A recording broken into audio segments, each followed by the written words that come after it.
Well, this could be like a outtake clip or something, but I highlighted fucking Nirvana, and my note was I cringe every time. Yes, I do too. Okay. Oh my gosh. Okay, in a nutshell, for me, that was the end of this book, is that it was not even that it was hard to read, and the fact that it was like not gory, but like triggering. For me, it was hard to get through because I was like, I would not have ended this book this way. Yeah. I actually really hated the ending of this book, if I'm being honest. Oh yeah. Like, I felt like I was on board with this author's writing style, like all throughout the first book, and even like kind of halfway through the beginning of this book. And then getting to the end, I was like, what? Yeah. Yes. Yeah. It feels like the writing quality takes a nose. Yeah. I literally wrote that in my review. Yeah. For this book. I put like, it feels like the writing quality takes a nose. It was like it wasn't even the same person writing it. Yeah. It really is what I was like, this, because, okay, the first book, I felt like the first book had good plot. I really did feel like the first book had good plot. Yeah. And I was okay with some of the twists and turns. Like, even though a lot of it we predicted, like, it was still a good plot. This one, I got to the last 10 chapters and I was like, what is this? This plot sucked. It made no sense. And it truly felt like that's exactly it was a different person. It felt like I was reading a completely different book, and I was shocked at how bad it was. Yeah. I was like, wow, this is really bad. And you know that, like, I'm the type that I'm like, every movie is my new favorite movie. Like, when I see it, every book is my new favorite book. Like, so for me to say that a book is bad. Oh, thank God. Because I know that you're very like when you read, you're like really into like everything. Yeah. I was like, I really hope that she doesn't love it, because I'm gonna feel like an absolute jackass. And I'm like, this was horrible. I actually kind of came ready to like destroy it. I was gonna say destroy it, but like I don't know that I'm gonna be that unkind. I think I'm just gonna be really critical, and people will probably be like, oh, well, like how the author writes her note of like, oh, you're supposed to like come into these, like check your sanity at the door. I'm like, okay, but I still want to read something that logically makes sense. Yeah. And to me, there was no logic. Yeah. At the end of this book. Yeah. Yeah. So with that being said, hi! Hey everybody! Welcome back to Pagers and Pages, where we're medical students who read more than just textbooks. I'm Erin. I'm Alondra. And today we are doing the last 12 chapters or 13 chapters of Hunting Adeline. This is our last episode for the Cat and Mouse Duet. And I'm so ready to put it away. Oh, me too! I'm so ready to put it away. Me too. If it weren't for the fact that we were doing a podcast on this book, I genuinely think I would have got to chapter like 35 and been like, I just don't care to finish reading it. Yeah. Yeah. I feel a little bad saying that, but I had a hard time with it. Okay. So story time. Yeah. I have never written a book review in my life on Goodreads. Ever. Yeah. And I decided that when I finished this book that I couldn't, because we don't talk about this beforehand, because we want all of our reactions to be genuine when we're talking to each other. So I literally went to Goodreads and wrote a review for this book and Haunting Adeline, because I just needed to get some stuff out of my system. Oh my God. Because I really just couldn't, like, I felt like this second book, I felt like no one should read. I agree. I feel like no one should read the second book, which I even say in my review that I actually feel really bad and guilty for saying that, because I recognize that like this is somebody's like artwork, basically, like the author's like artwork and her livelihood, and I like hate the fact that I feel this way, because I know this is like what a person does for their livelihood, and I would hate to just like, you know, like just criticize it so like intensely and horribly. Yeah. But I honestly cannot bring myself to recommend this book to anyone. Same. I really can't. The first one, I feel like it would be a specific type of person that I would be like, yeah, you might enjoy reading it.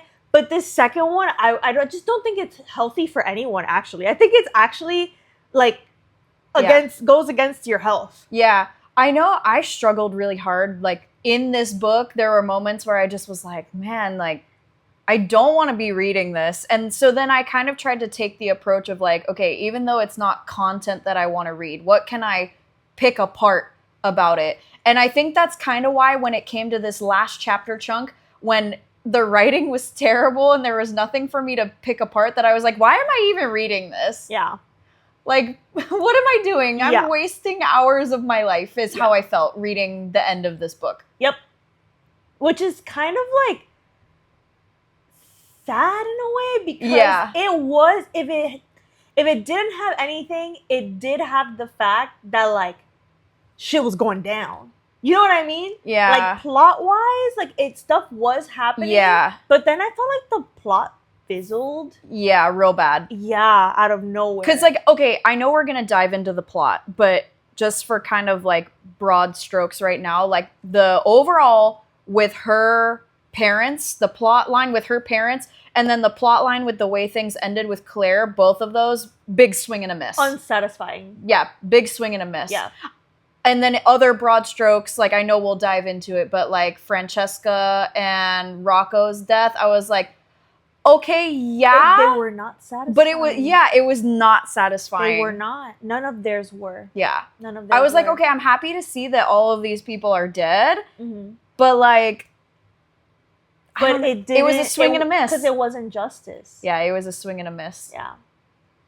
Yeah, I think in other books that we've read, like, I mean, it's easy for us to just keep going back to any Sarah J. Maas book because, like, they're just so good and easy to, like, refer back to. Mm-hmm. So, like, in the Throne of Glass series, like, this is a big spoiler alert. Spoiler. Like, the way that the entire, like, group of protagonists like, all connects and culminates. By the end of it, though, how, like, it's not one person exacting revenge kind of thing, but every person that is, like, an antagonist that dies in the end of that book, I was like, yes. Justice. Like, the way that they died, it was justice. And who got to get them. Exactly. Pure justice, the whole ending of this book, I just was like, I felt no satisfaction with it at all. Yeah.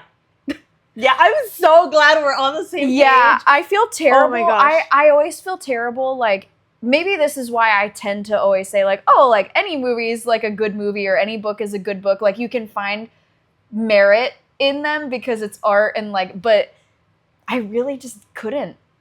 I really couldn't. I know. It's going to be a big goose egg for me on this one, unfortunately.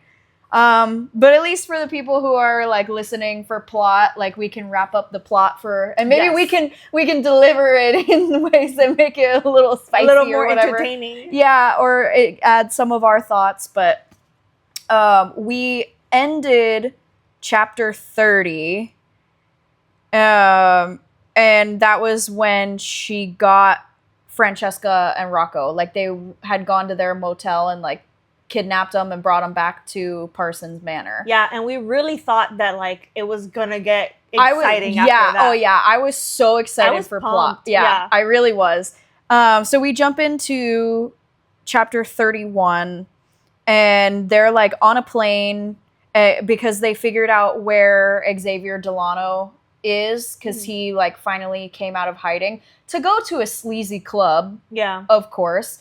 But they finally were able to, like, figure out where he is. So they've already got Francesca and Rocco. We don't know if anything has happened to them yet. Yeah, and I actually had to flip back and forth and was like, did I miss a something? page? Because since I'm reading it on the Kindle, I was like, did I accidentally, like, skip an entire chapter? Yeah. Because it felt very disjointed. It did feel disjointed, that I kind of was like, wait, what? But yeah, so they're, like, on the plane going to try and find Xavier, or Xavier, however you want to say his name. But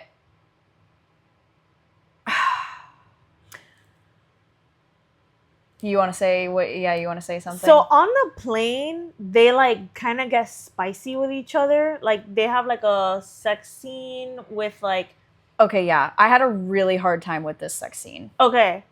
So I just found everything that came out of Zayd's mouth to be cringy. Like, I thought all of it was cringy. I thought, like, because he uses the knife. So his premise is that, in general, like, if there is something that has power over you, you have to no longer let it have power over you. Which, in Addie's case, is a knife because of the way that Xavier used it on her, like, when she was being held in the house. Exactly. So I get that general premise.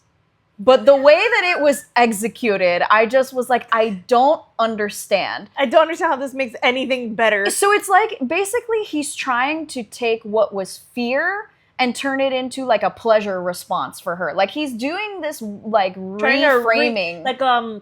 Like rewiring her, like, neuronal networks, basically, is what she's trying to do. Yeah, and okay, like, again, as a general premise, I can understand that.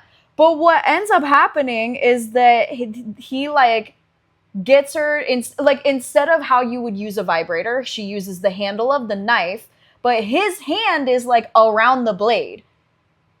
And, like, getting cut and, like, bleeding. Yes. And I'm just sitting here like, what is the purpose of this? Yeah, exactly. Because then, again, this was one of the places where they lost me, where I was like, I don't understand how Addie is not, like, sickened by that.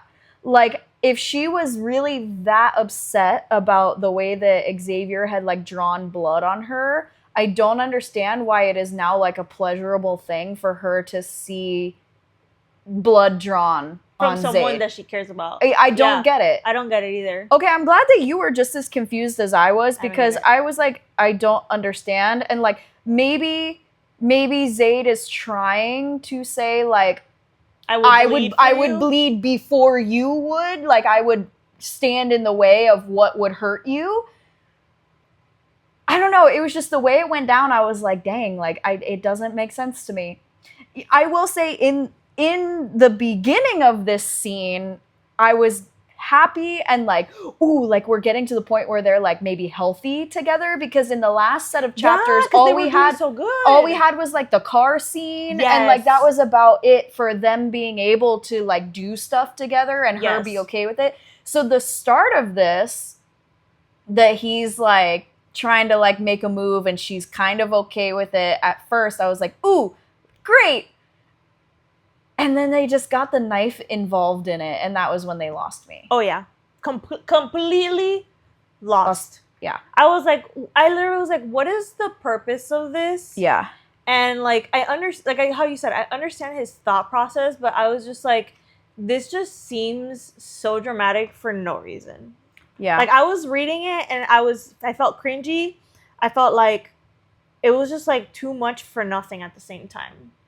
Yeah, I will say, reading this, it was this chapter, reading this, like, spicy scene the whole time, I was like, am I really, like, is this really what they're doing right now? Like, am I really reading this right? Like, there were parts of it that I had to go back and be like, oh, did I understand I understand that correctly?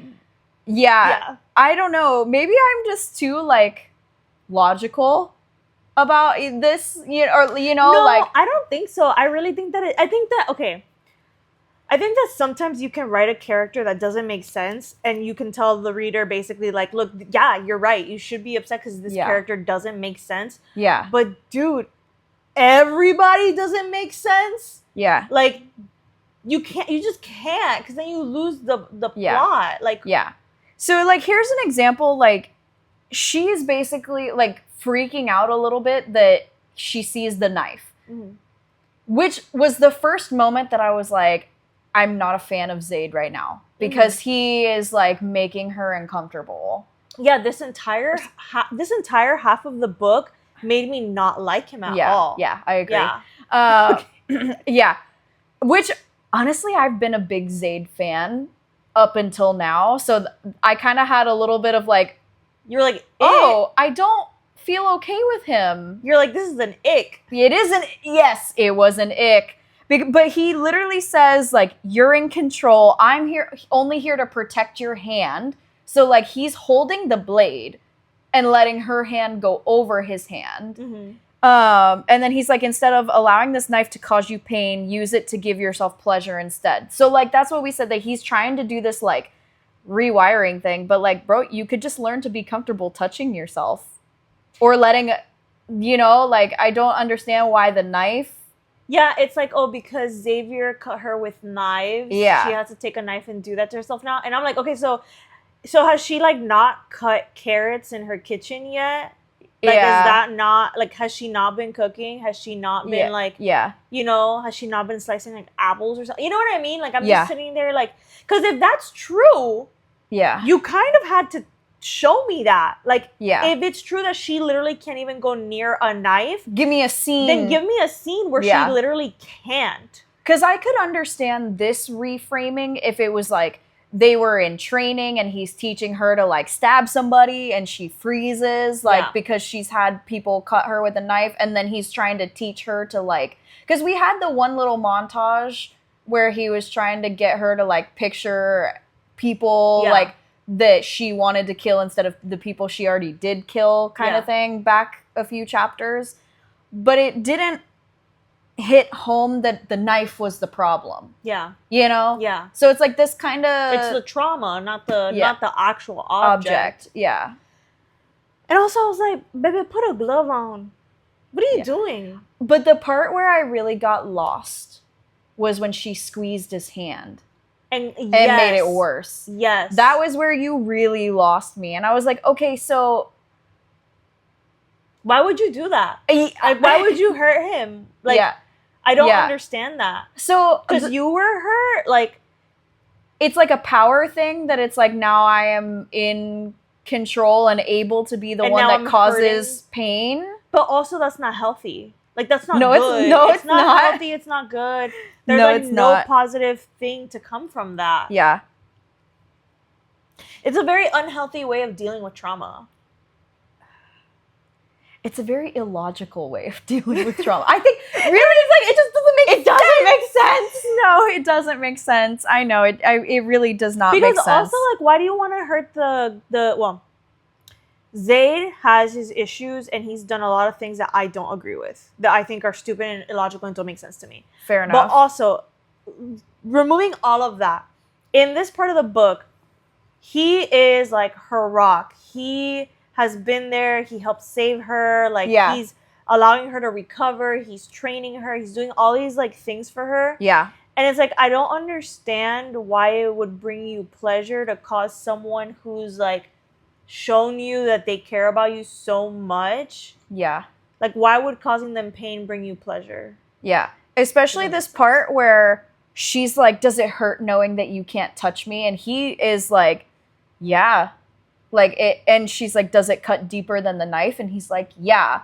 And she still is like, you can't, like, you can't touch me kind of thing. And I'm like, I don't understand. Like, I really don't understand. You're like, do you like him or do you not? I don't understand.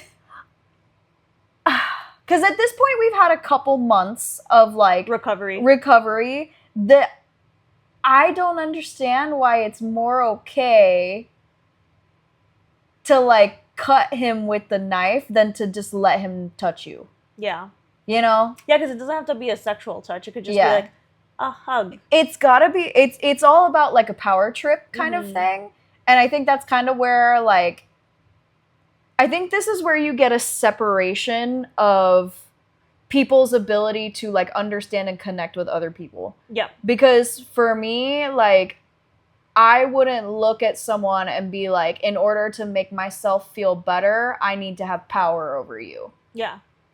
And that's exactly what they're both doing. They both are like, I feel good, basically belittling you. And I don't get that. I don't get it.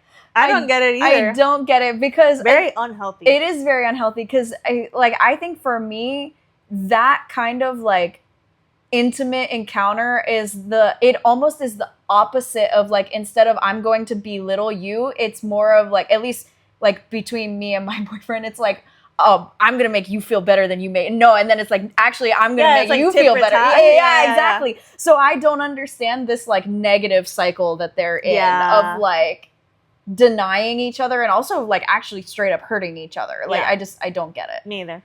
Yeah, I think that was okay. That's like the first half of this chapter is It's them literally on the plane. whole knife scene. Yeah, and she's like trying. She looks pretty, and she has a wig on Yeah. to go into this club Yeah. because they're basically gonna like kidnap. Abduct him, Kidnap Xavier out of this club. So then we get the little like, what is this called when they do these like page break things? I think it's just a page break, but it's like the little image of the butterfly. It's like like the design page break. The thing where it like jumps topics. You know, like it's not like just time jumps, but it's not a change in chapter. Yeah, exactly, a time jump. Yeah, there you go. So they walk into this club, and it's sleazy. There was nothing interesting about this part. There was. I didn't think so either. Like none whatsoever. Like Xavier finds her, doesn't recognize her, says something sleazy to her, takes her down to a private room. Zayd is in the club too as backup. Yeah. They're in the private room and she reveals herself and then Xavier's like, stupid bitch, and then locks the doors. And then she's like, oh crap, like I can't get out and Zayd can't get in. Yeah, because the thing that they planned about this place is that this club is like quote unquote consensual. Yeah. Like none of the doors are supposed to lock. None of the doors are supposed to lock. The women are always supposed to be able to like say no and walk away. And so they were like basically banking on the fact that the doors couldn't lock. Yeah, they were like the reputation of this place was pristine, and because it's like a kind of like a kinky place where people do stuff and it's like really like, you know, hardcore stuff, but everything's consensual. Yeah. So in order for women to come to the place, they need to advertise that like there's like they take safety very seriously. The doors don't lock. Yeah. But lo and behold, Xavier being like rich and having connections and having friends and all that stuff, he has his own special little private room that does lock. Yeah. So if there's a woman that all of a sudden it doesn't become consensual anymore, he just locks the door and does whatever he wants. Yeah. Which is like of course, if word got out, like it would ruin the place because the whole point was consent. But am I surprised? No. No. I'm not. So I was a little disappointed that they didn't anticipate that. Yeah, it was like, oh, really? So this club that has like sexually explicit things happening and it's all 100% consensual, but yet the sex trafficker, like a customer that you're going after frequents it a lot, and you don't think to yourself that maybe the place is like not standard and or like not kosher, especially with Addie knowing what he does to women. You know, like there's no woman.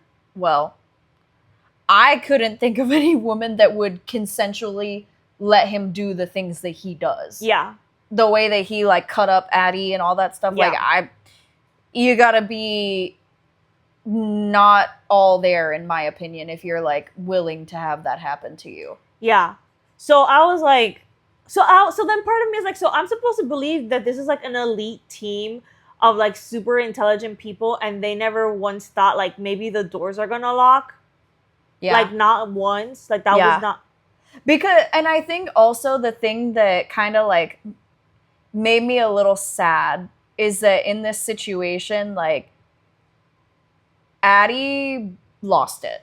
Oh yeah, she gets like re-triggered. Yeah, especially with because Xavier. because he was gonna like basically rape her again. Yep. Now that the doors were locked, they were like fighting. Yeah. And he was able to get one up on her, and he like pinned her down and was going to start like doing what he like does, and then she like kind of like plays like submissive, and then she like bucks him, and like is able to gain control, but it does freak her out, and it does get to her. It's like it undid months of healing, all progress that she had healing. Yeah. And I think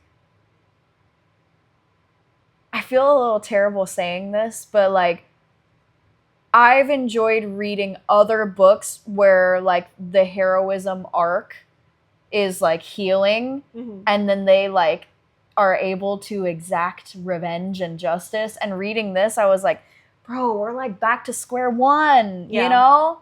Like it wasn't like I know what you're saying. Like as a reader, you're like, oh, no. Yeah.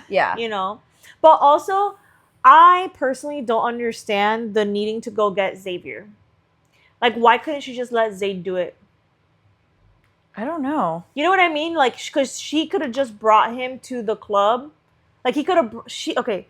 Zayd could have caught Xavier for Addie and then brought him to Parson Manor, and then she could have done whatever she wanted to him. Yeah, like why put yourself in a situation that is just like the one that you just left a couple months ago? Yeah. And I get that she wanted to like become a part of like taking stuff down, but it doesn't have to be your abusers, you know? Yeah. Like if it's gonna be so re-traumatizing. Yeah, and not at the risk of undoing all your healing and re-traumatizing yourself. It's not worth it. I agree. And I feel like Zayd should have known better. Yeah. Yeah. I didn't understand like if he thought that he was gonna be recognized or what, but he was there, but not really close.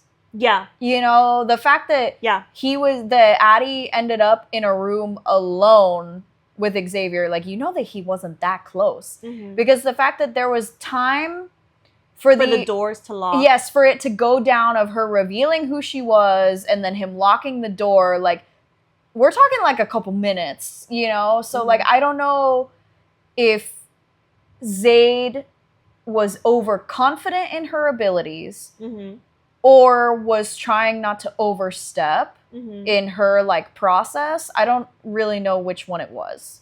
I think from an author's perspective, I think what she was trying to do was, like, he is letting her, like, do the hard thing to heal herself. Yeah.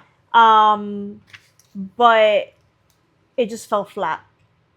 Like, if you're gonna make it, like, as an author, if you're gonna make it that it re-traumatizes her, then it just falls flat. And it doesn't give any substance to the scene. Because part of the justice is being able to enact that justice without re-traumatizing yourself. Yeah. Let's see. So we talked about all of that. And she does make this comment that I actually really liked. I'll sprinkle in something positive that I did like. So this part, she says, like, I may be stronger than I was, but that doesn't mean that PTSD doesn't still have me by the throat. Trauma isn't something that just poofs away. I've been improving, but it's a work in progress. And I have a sick feeling Xavier will roundhouse kick me back into that dark place it took me weeks to crawl out of. So this paragraph needed to be the insight that she had to say, Zayd, go get him. Yes. Like, it should have been, It should have been, she says that in the beginning, and she doesn't go on the plane, and she tells Zayd, you go get him, because I know that it's going to hurt me. And if that was the way that it went down, I would have been like, I agree. I would have been a little, I think my preferred first choice would have been like, she goes in and kicks his ass. And is good. And is fine from it. Is that the most realistic? No. I think the most realistic would have been my second choice, which is for her to have had this level of insight before. Yeah. And is like, I still want the opportunity to have revenge, but for the sake of my own healing, I understand that it's probably not best for me to put myself in the risky situation of getting him first. Yeah. When Zayd is perfectly capable of going in and getting him, securing him, tying him up, and then now Addie is like at significantly less. Yes, her risk is significantly lower. Yeah.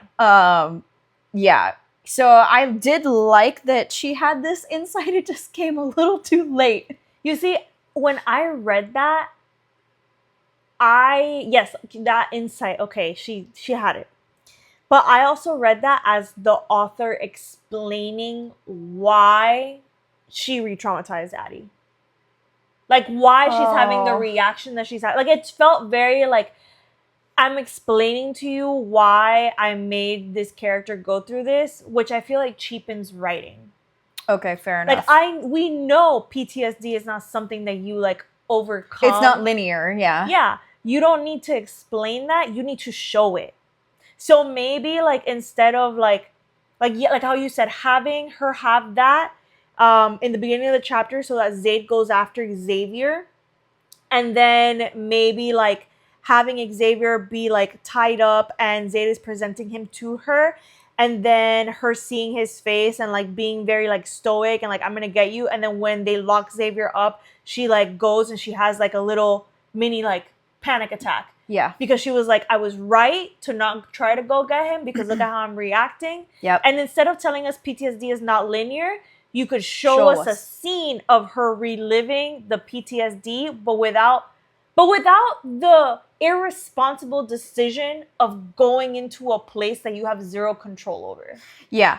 Because honestly, reading all of this, I was like, oh, Lord, here we go again. And I'm also looking at how much of a chunk we have left. And I'm like, great. So, like, does he just take her again? Like, oh, yeah. I was like, oh, no. Yeah. Yeah. Yeah.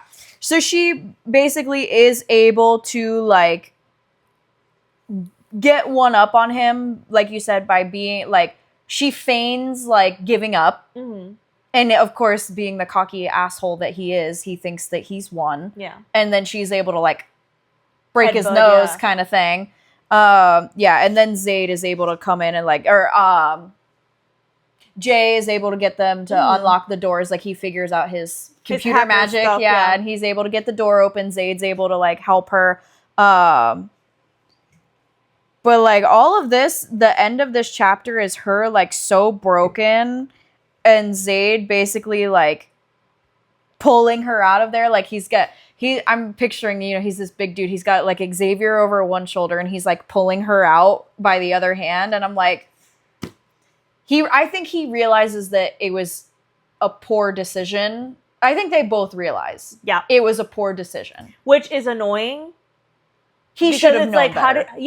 He really should have known better. Even if Addie was trying to be all like, I want to go and I can do this and blah, blah, he should have known better. Yeah, he should have known better. And I feel like we're in just like literature, like modern literature, when it comes to like these like stories about female heroes.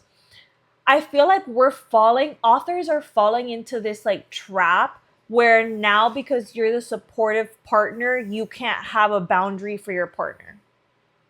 Like you have to let her go into her girl power moment and put herself in a situation that she doesn't need to be put in just so she can prove she can do it. Sometimes you gotta look at that bitch and be like, you're delusional. Yes. You do.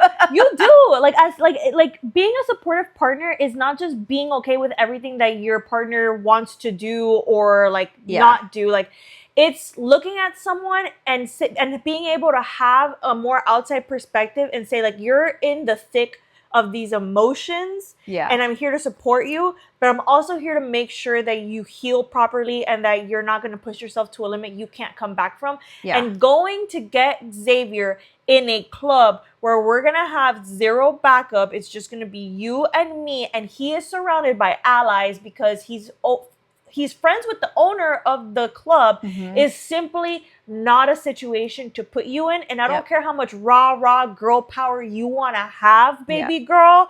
You're staying here and I'm going to go get him. And then you can do whatever it is that you want for your justice and your revenge, but you're not going to burn yourself out for this. Yeah.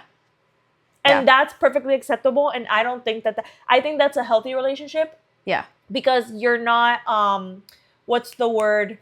It starts with an A. It's like, does it start with an A?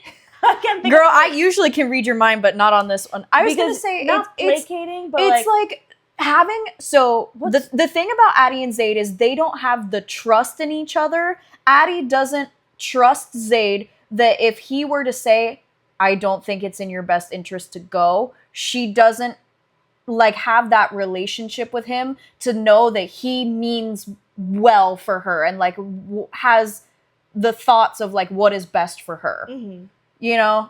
But I feel like they are like, I feel like he does and she's just blind to it.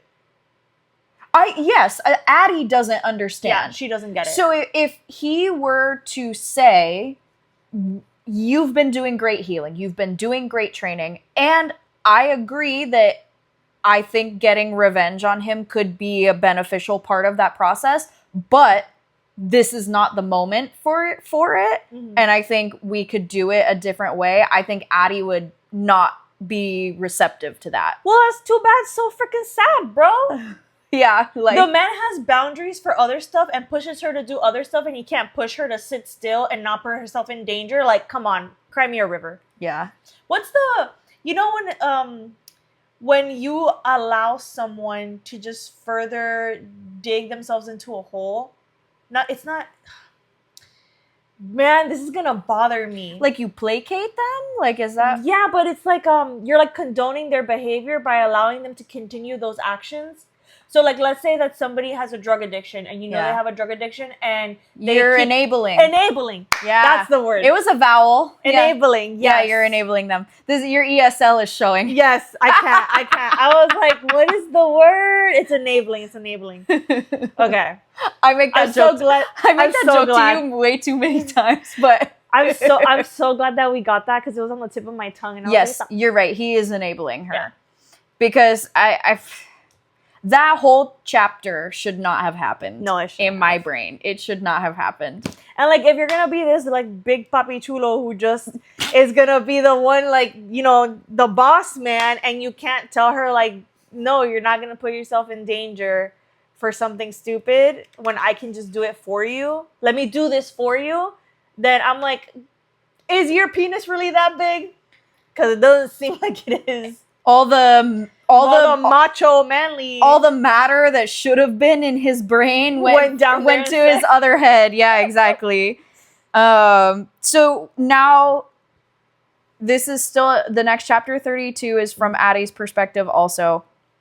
And she's like spiraling, like mad spiraling about this. And Zayd's like, yo, like we need to talk. I've left you alone for like hours since we've gotten back. But now, like, you need to talk to me. Mm-hmm. And this is kind of where they start to lose me as a couple. Because they've, been playing this, like, cat and mouse in the, like, whole first book. And then, like, a little bit now that she's been rescued in this book. Like, their dynamic is always that, like, back and forth kind of, like, power, not power kind of thing. Mm-hmm. And Zayd's kind of being like rough with her right now where he's like how many times are you gonna try and run away before you realize like you can't get away from me? And she's like, when are you gonna realize that I don't want to be caught? And I had a hard time with this because I was like, well, I thought when it came to him, you did. Yeah, it's like you're not honest with yourself, and it's so annoying. Yeah. Like either you're honest with yourself or you're not. Like you did want to be caught by him. Like I have issues with some of the things that happened in Haunting Adeline, the first book. Yeah. But you have to recognize as a reader that to some extent she leaned into it. Yeah. Like not the graphic scenes, but the playing with him, the answering his text messages. Yes. That's obviously not to say that the things that happened there, like, therefore were okay. That's not it at all. But what we're trying to say is that in her mind, when you get her perspective, it's very blatant that she does want to be with him. She's an active participant. She is an active participant, and she's just not accepting that. And so all she's saying is, like, hurtful words for no reason. Yeah. And that's this. They are saying hurtful things. And he's basically like, you're drowning. And why are you not letting me help me? And she's like, why are you not? Or he's like, why are you not letting me help you? And she's like, I'm fine. And he's like, you're not fine. Like they're finally having it out of him. Like, you're not fucking fine. Yeah. I don't know why you think you're fine, but you're not fine. And I'm finally done like letting you believe that you're fine because you know what? I'm not fine either. Yeah. And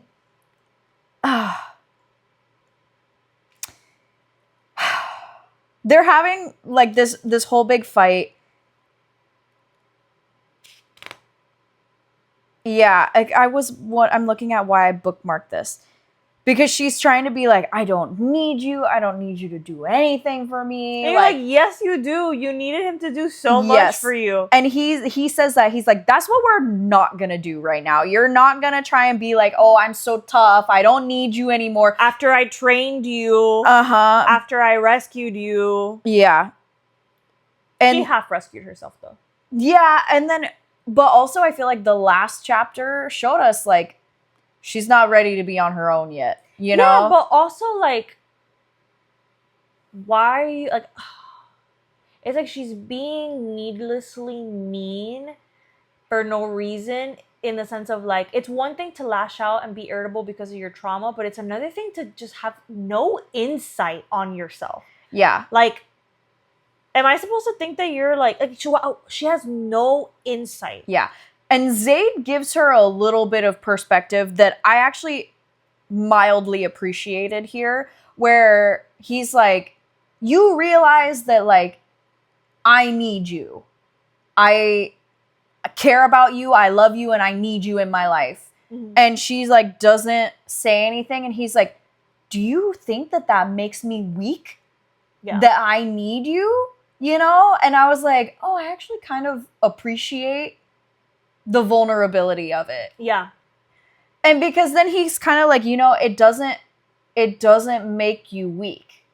Yeah. It doesn't make you weak to have someone that you need. And I kind of was like, oh, I actually do like that. Yeah. Yeah. My thing too is like, yo, the man is being vulnerable with you. Yeah. When a man is vulnerable with you, yeah, don't shut him down.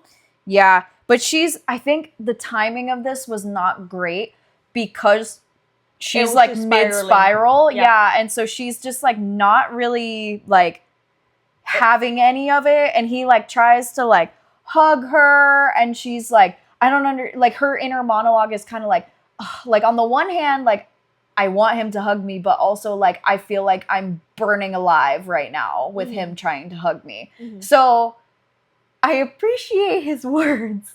But was her being mid-spiral the best time to do like, it? Poke the bear? Probably not. No. Probably not.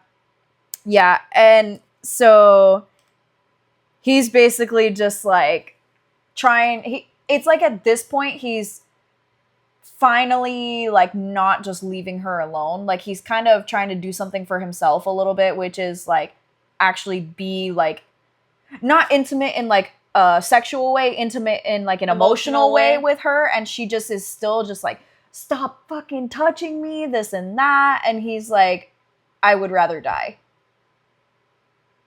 Yeah. Yeah. And then we start to get into like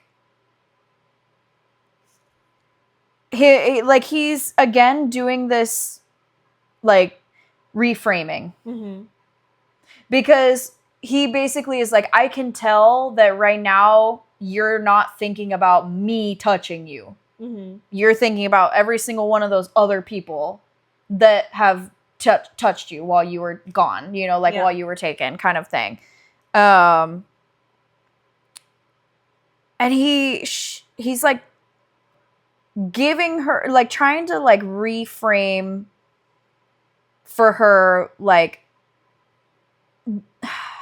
are they getting spicy in this part? This is the part where she like holds a gun to his head. Oh. And he's like, does that make you feel powerful? Like holding a gun to my head? You know, like, does that make you feel better? Yeah. That you're now the one with power because you're holding it? Yeah. Yeah. And I was like, I had beef with that because I was like, it's obvious that you care about this person. Forget like whatever. Yeah. We can argue that she doesn't love him yet. I don't know, whatever. She obviously does. But let's just argue that he's somebody she cares about. I don't understand why putting a gun to the head of a person that you care about and that obviously cares about you makes you feel better, unless you're seeing them, unless she's not seeing him as a human being, she's seeing him as a man. Right. And it's just this thing of like hating men and like wanting to put a gun to like this big man's head. Yeah. This big man who feels like he's all powerful and unstoppable, but you have like the ability to kill him in that moment. and that gives you power. Yeah. But I just don't understand. I don't understand how she can go from being in active trauma in the house and hearing his voice in her head saying, keep going, don't give up, and praying for him to find her and being relieved that he finds her and like all that. I don't understand how to reconcile all that she feels with now this person putting a gun to his head. Because they've also had months of training, months of being around each other, like months of her looking at him and like being attracted to him while he's like cooking something for everyone. Yeah. I don't understand how you go from all that to wanting to hold a gun to his head and like feeling powerful over him. Yeah. You know, like if she didn't see him as a person, then maybe her rejecting him from the very beginning of him finding her would have made more sense. Yeah. And this happening earlier would have made more sense. Yeah. But it doesn't make sense it happening now. And the only, I guess, credit that I could give her is the fact that his approach to her intimately is not that different from her abusers. Yeah. You know? And I could understand that causing wires to get crossed of like, even if she cares about him, like the way that he treats her and approaches her sexually is triggering. Like, I understand that. But right now he's literally trying to like hug her and be like, you're spiraling and I'm here for you. Like emotionally intimate. Yeah. He's not even trying to be like physically intimate with her. And now she's like, pew, pew. Like, and it's triggering her. Yeah. So and he's just basically like, oh, so like, this is a little power trip for you, huh? Like, does it make you feel like a big bad girl to hold a gun to my head? Like, you know, like that's kind of the vibe that I got from it. And he's kind of like antagonistic, but also like it's like he's had so much patience, but now he's like fed up with it. Yes. And he's like, oh, okay. You think that you're so great. Yeah. Look, like you're like your shit don't smell. Yeah, exactly. Exactly. I feel like you're right. It's like he's finally got to the point where he's done enabling her. Mm-hmm. And he also is like... taking out his frustrations a little bit, too. Yeah. Yeah. And he's basically like, when are you going to realize that, like, my heart exclusively beats for you? And if you're not going to feel the same, you might as well shoot me. Yeah. It's kind of like where he's at right now. Yeah. Yeah. And then it just ends up being like that he's able to like get the gun away from her and just ends up like holding her and she has this big like sobbing like moment. So at least she didn't shoot him, but I mean she would have regretted it. Yeah, of course she would have. Yeah. And he's just kind of like, yo, like, is this really how you want to live with like constantly fearing me? Like my touch kind of thing? Like you're letting them win is kind of what he's trying to say. But which is so interesting because the whole reason why like her experiences with him are so like mind-blowing are because she does fear him. Yeah. And she likes to fear him. Yeah. So it makes it very complicated. Yeah. Yeah. And so it's just kind of like the way they're now actually kind of finally talking about stuff that should have been talked about a long time ago, that she's just like, I don't know how to be okay with it. Mm-hmm. I just don't. Which I don't blame her. It hasn't been that long. No, it hasn't. Like realistically. I think she was like, it's only been what, 2 months? That's what I was going to say. It's the same amount of time that she was taken. Yeah. She was like taken for 2 months, right? Yeah, basically. And so then we get this like weird, intimate scene with the rose where he like takes the rose and... Oh, yeah. I didn't like this. I was like, okay, this is so bad, but I was like, wouldn't that tickle? Yeah, so basically he's like teasing her with a rose. Yeah. And I just, the whole time I was like, what? Why? But yeah, so this whole time, their conversation is all like centered around power. Mm-hmm. And it kind of just felt like beating a dead horse. Yes. It did. It's like their power dynamic, their power struggle, yada yada yada. Do yada, you yada, feel yada. powerful? Oh, but actually, like you should, because you have power over me and this and that. You have, although you don't have physical power over me, you have emotional power over me. Yeah. And it's just like, it's kind of like their relationship doesn't evolve. Yeah.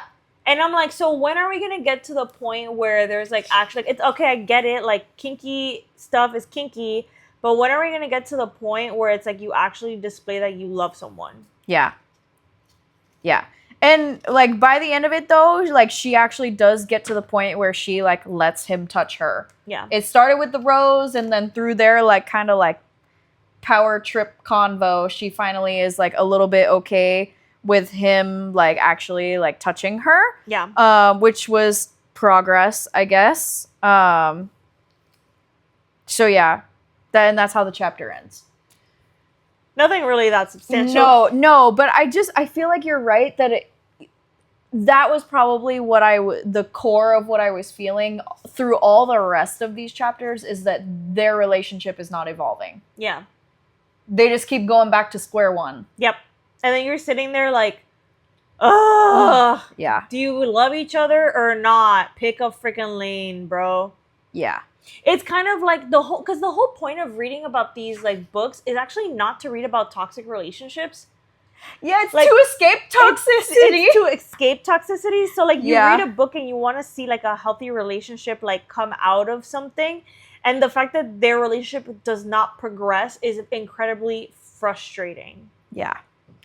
Yeah. And so we roll into the next chapter, which is still like, she ends the last chapter basically being like, I'm not ready to have sex with you, but I'm ready to touch you, kind of thing. Mm-hmm.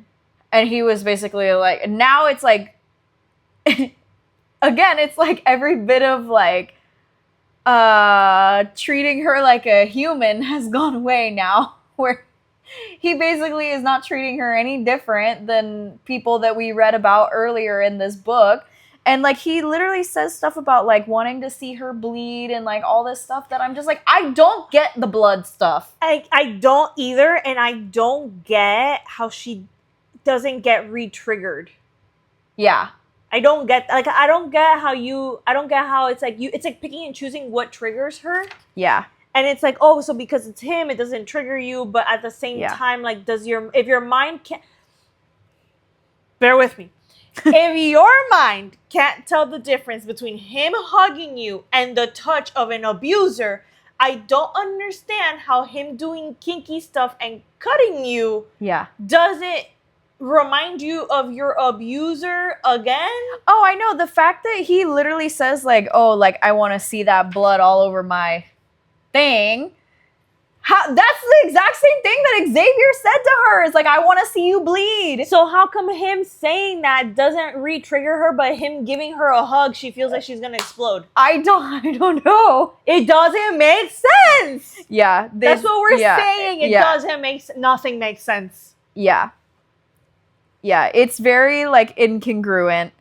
But at least like they're able to be like a little bit more like spicy, and you know, like if you didn't have the whole beginning of this book and I was just reading this like spicy scene and like I came straight from book 1 to this, I would be like, oh, okay, like that makes sense that they're doing that they're doing this kind of thing. Like, I guess like I'm not a fan, but okay. Yeah.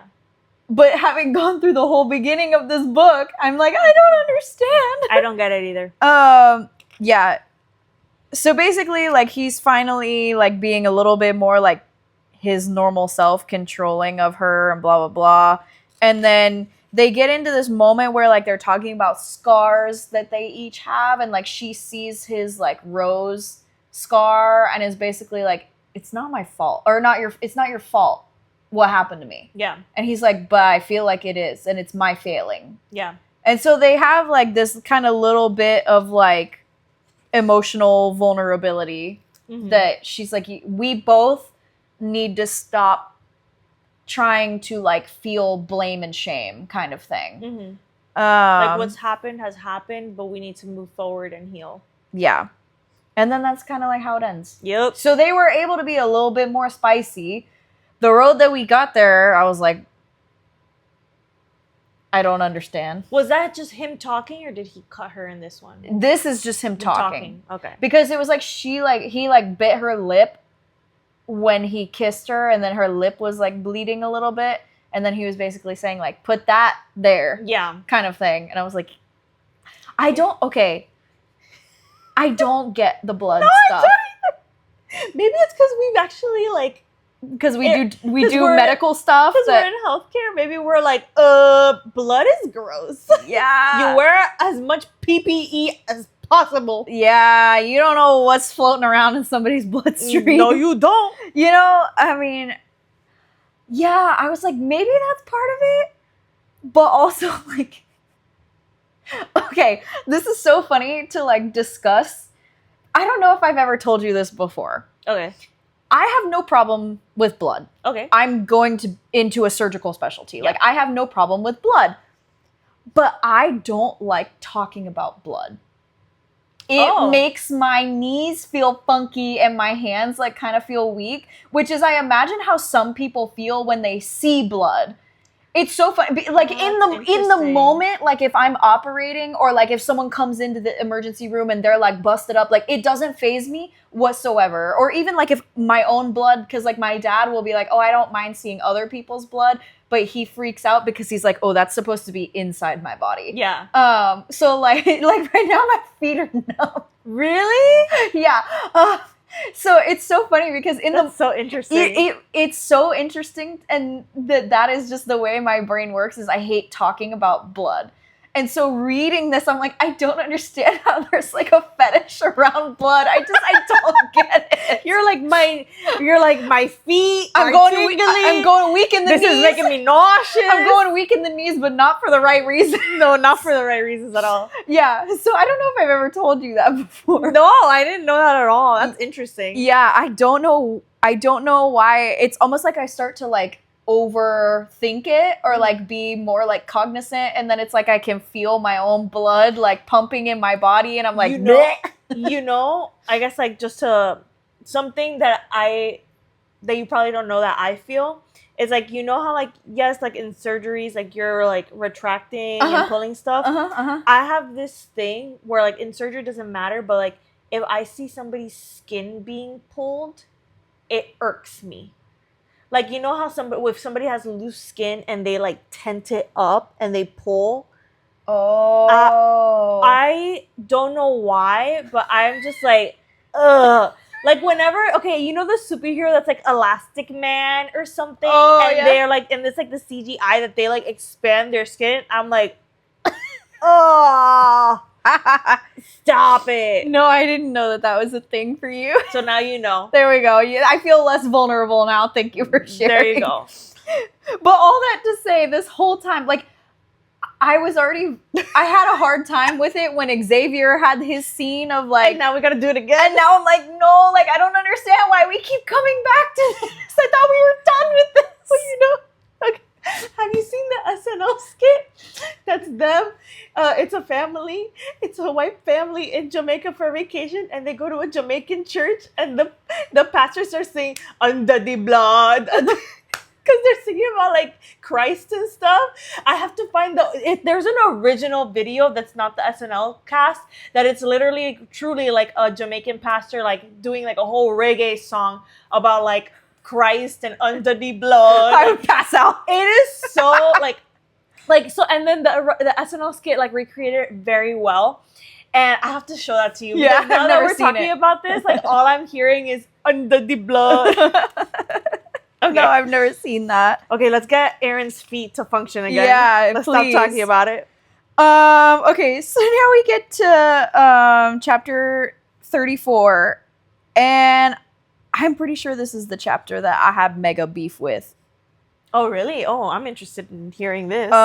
Okay, yeah. So now they have Xavier, Francesca, and Rocco like in their captivity. Yes, they do. And then now I'm like, oh, finally, like Francesca and Rocco make an appearance. Yeah. So they kind of like talk about what Sydney knew like, what was it that Sydney knew Mhm. that made Francesca keep her in the house? The crazy girl, Sydney. Yeah. I always have to remind myself which one is Sydney and which one is Sibby. Yeah. Which we'll get to. Which I was like, I It- feel validated that I confused them. No, dude. Okay, look. Continue. So anyway, Sydney was like crawling through the walls in the house, and that was how she had found the diary that Addie had found that was gonna like her escaping the Molly's diary. I was trying to say Morgan, but I knew that wasn't the right name. Yeah. So Rocco was like, I don't understand why you didn't just kill her. And she was like, well, Claire wouldn't have let me. And it was because it was like my failing if I didn't get Sydney under control, blah, blah, blah. And then it turns out that Sydney knew that Francesca and Rocco were pocketing money under the table by letting people have time with the girls that Claire didn't approve of. Yeah. So that was what Sydney knew. Which makes sense in the sense of, remember how I was like, it makes no sense to me that like these girls are getting like abused by these like drug addicts in this house and then are expected to be sold to like these like millionaire rich men. Yeah, like, that doesn't make any sense because it puts everybody at risk. So they weren't supposed to be having that Exactly. happen to them. That was Francesca and Rocco pocketing money on the side. Yeah. Which, like, okay, Claire should have had an inkling that was probably gonna happen. So when that was the reveal, I kind of was like, okay, but I don't feel like that was a like surprising or big reveal. I thought the reveal was gonna be something more like crazy. Yeah. Because it was also already revealed to us that Francesca liked spending time with Rio. Mm-hmm. You know, so like those were the things that were like over Francesca, you know? Yeah, like for example, if the thing was that Francesca liked spending time with Rio and Rio was like Claire's favorite. Right. Like something like that would have been different. Yeah.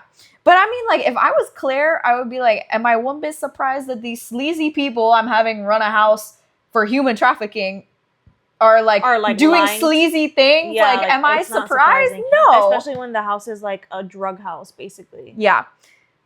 So when they said that, I was like, okay. And anyway, like, they kind of, the response that Addie had of being like, that was a brave thing to do because Claire would have murdered you if she had found out.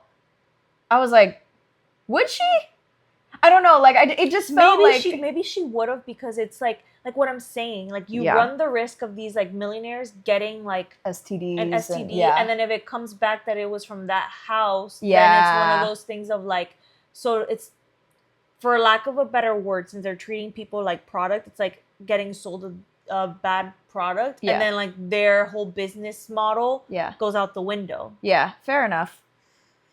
I don't know. Ultimately, though, I just was like, I feel like that was not as big of a reveal as I was waiting for. Yeah. Because I was like, that's a very congruent thing with what we do. Yeah, exactly. Because it's not like, you know what really struck me? It really struck me that these high-end customers were coming in for these girls, and the setup was run down. Yeah. Like, it's in a rundown house in the middle of nowhere. Like, you would think that it would be like a manor in the middle of nowhere. Like, you know, like very upscale, and the people running it are like I would think that the people running it would be more like kind of like butler-esque in the sense of like they would be more like like very like a clean cut precision. We have millionaire coming in clients. You should make them feel that it is up to their standard. Upscale, not like some rundown trap house. Yeah, exactly. So that's something that never made sense to me. Yeah. But so they're kind of going down this tangent conversation about Sydney. And Rocco is basically like, you know what? Like, that bitch was crazy from the beginning, coming straight from that cult. Yeah. And everybody kind of freezes. And Sibby's like, what cult? And when that happened, I was like, when that was happening, I was like, oh my god, they're sisters. They're Yep. related. Yep. And then I kept reading it and confirmed it. Yep. Sibby is like, oh yeah, I knew her. She was my sister. In the way that like every child was my sister because it was only the one man that impregnated like everybody in this cult. Yeah. So she was like, yeah, I knew her. And I was like, you know what? I feel so much more validated that I, like, at one point in another episode of our podcast had mixed up their names. Yeah. I was like, oh, I feel a little bit more, like, pat on, like, I was okay with the fact that I mixed them up. Yeah. So anyway, like, we learned that, and I thought that was a bigger reveal than Francesca, like, it made me gasp. Yeah, exactly. When I was reading it, I went, oh, they're related. Yeah, oh, no. exactly. How's she gonna feel about Addie killing her? Exactly. Yep. And then it was nothing. And Sibby was like, you know what? She did bad things, so I'm okay with the fact that you killed her. Yeah. And so we learn Molly got away. Yeah. And that Molly was the only other girl that ever escaped aside from Addie. Yeah. Which I don't even know that I want to read Where's Molly because, like, I just don't know that I want to subject myself to any more of the darkness of this series. Oh, no. I don't want to pick up a book from this author ever again in my life. And so I just kind of was like, oh, good. Like, at least I know Molly got away. So I don't have to read the other one to know that she got away. Yeah, I don't ever want to pick up another book from this woman. Okay, I'm glad that you feel that way because I didn't want to either. So this is now we get to the point where I have beef with this chapter. All right, tell me. Bring it on. Their version of like exacting revenge on Francesca and Rocco and Xavier is to perform a culling on them and set them loose in the woods outside Parsons Manor and have open season on them. I did not like it one bit. Tell me why. I thought it was the stupidest thing ever. But like, because why? It just didn't feel like justice. It didn't feel like, no, it didn't. It didn't, because it wasn't justice. It was tit for tat elementary thinking. Yeah.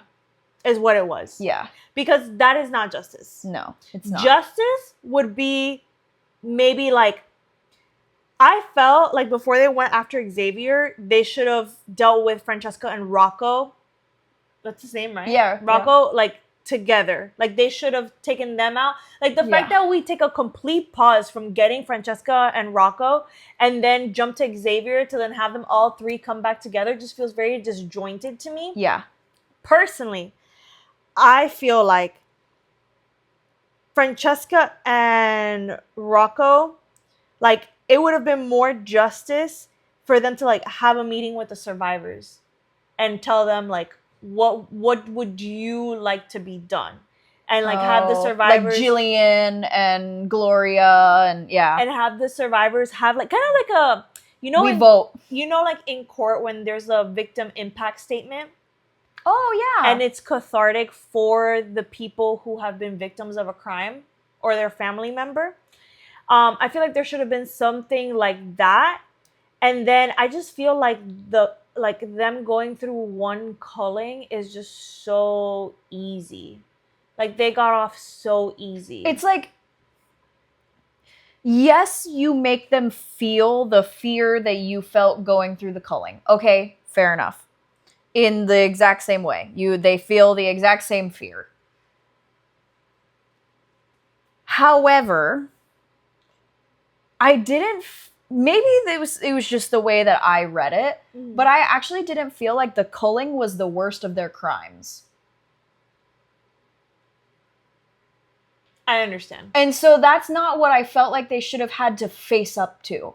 You know, like they didn't have this moment of like having to look all of their crimes in the face. Exactly.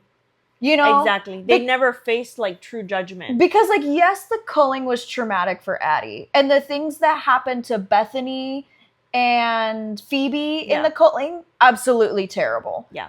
But as far as, like, what Addie needed to exact revenge on, I did not think the culling was it. No, I don't think so either. Because it's them running through a maze. Yeah. And, yeah, it's terrifying, but it's not horrific, like the things that they did to them. Because also the insight we get in Addie's chapters of like the things that haunt her, the culling is never mentioned in what's haunting her. Yeah. Or at least if it is, it was not It's like not a major mentioned, thing. so the Yeah. reader doesn't know. Yeah. So I'm like, to me, the things that traumatized her more was like the girls getting pitted against each other, the way that Francesca just like stood by and let them get abused by Rocco and his friends. Mm-hmm. The fact that Francesca even like abused her with the high heel, like, Oh yeah, that was fucking traumatic. And Yeah. then like the Xavier like cutting her, like, yeah, he was the one hunting her in the culling, but that is not what haunts her about him. Yeah. So to me, I just was like, it felt very childish. Yes, it was elementary school thinking. That it was like, oh, like, you stole my pencil, so I'm gonna steal your pencil. Like elementary kind of like. Yeah, it was not sophisticated. It was not mature. And what do you think would have been a better victory?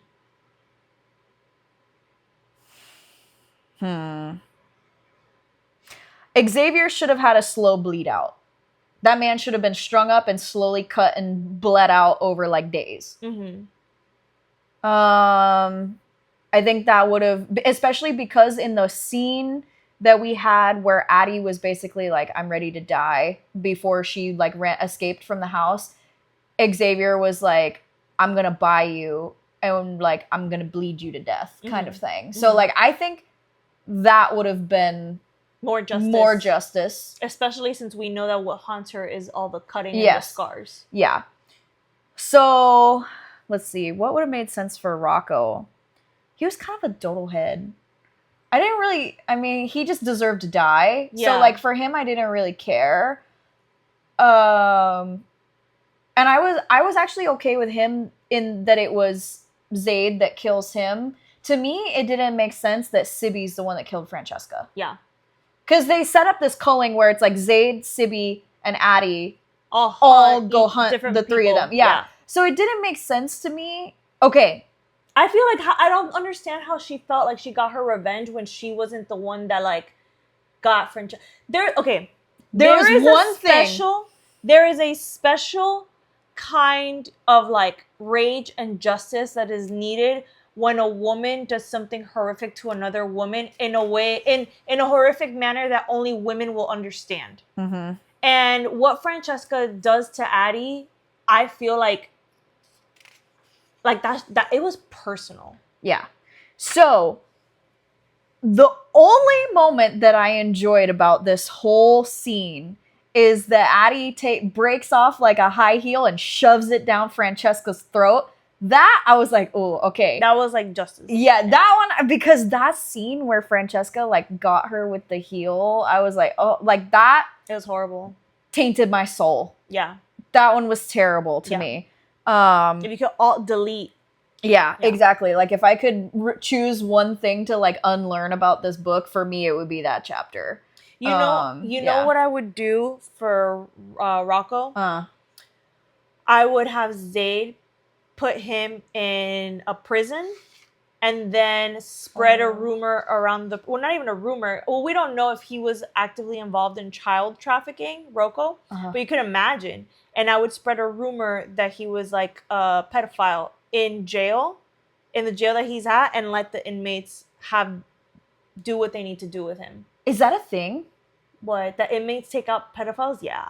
I didn't know that. Oh. Pedophiles have to have their own like wing or whatever protection and stuff because they get murdered when they're in general population and word spreads that they like did something to a child. Yeah. I'm slightly satisfied knowing this piece of information. Yeah. I don't mind that plan, actually. Because here's my thing. I believe that the reason why we have like no like cruel and unusual punishment in like our justice system is, yes, in part because there's always the one chance that you're going to put somebody innocent in jail. It's like partly because of that. But also we have to think about what does it do to our soul to inflict the horrors that someone else has inflicted on another human being onto them. Yeah. What does it do to the executioner to execute? Yeah. You know what I mean? Yeah. So that's why true justice Rocco would be him feeling what all those women felt. Yeah. When he assaulted them. Yeah. but what does it do to you to what would it have done to Addie to like do that to him? Ooh, yeah. You know what I mean? It's like, yeah, exactly. That's not. But okay. in prison, general population would. Yeah, they're like, yeah. Okay, that's fair. Yeah, that would have made sense. Now, Francesca. I think the only thing would be for her to understand what she did to all those girls. It's like, yeah, it's like, okay, the feeling that she gave was powerlessness, you know? Mm-hmm. But it was more than that because she was a woman. It was it felt more criminal. Yeah, because she fed all these women to the wolves. Yeah. Like it's like you should know better. You should know like how horrible it is to be assaulted. It's like okay. I don't think this would ever actually happen because of what you just said about how like what it would do to their soul too. But Francesca deserved to be like tied up and like forced to like have someone put like awful makeup and pull her hair into like putting her hair up, someone choke her with a collar, put a collar on her like she did stick a tracker in her, and then like, I mean, I don't see how this would actually happen, but like let her loose to the wolves that would be the equivalent of Rocco's friends. Yeah. Like, if you're like that, to me would be a more tit for tat than the culling. Yeah. I think the satisfying thing that Addie did was like, well, fuck you, bitch, and shoves the high heel down her throat. That I was like, all right, I applaud that. Yeah. I was okay with that. Yeah. I think the other thing that I didn't like about this scene is that, like, so for example, like, she chooses to specifically hunt Xavier. Sibby's hunting Francesca, and Zayd is hunting Rocco. Mm-hmm. And also, like, it ended super quickly. Like, they made it seem like super easy to catch them. Mm-hmm. Which I was like, so you're telling me that it was harder for them to catch you as this like emaciated girl in this house that is like so underfed, so out of shape, and it was harder for them to catch you than it is for you to catch them right now? Like, it just doesn't make sense. Yeah. Even Addie was contained in a maze, and it still came across as she was harder to catch than these three were right now.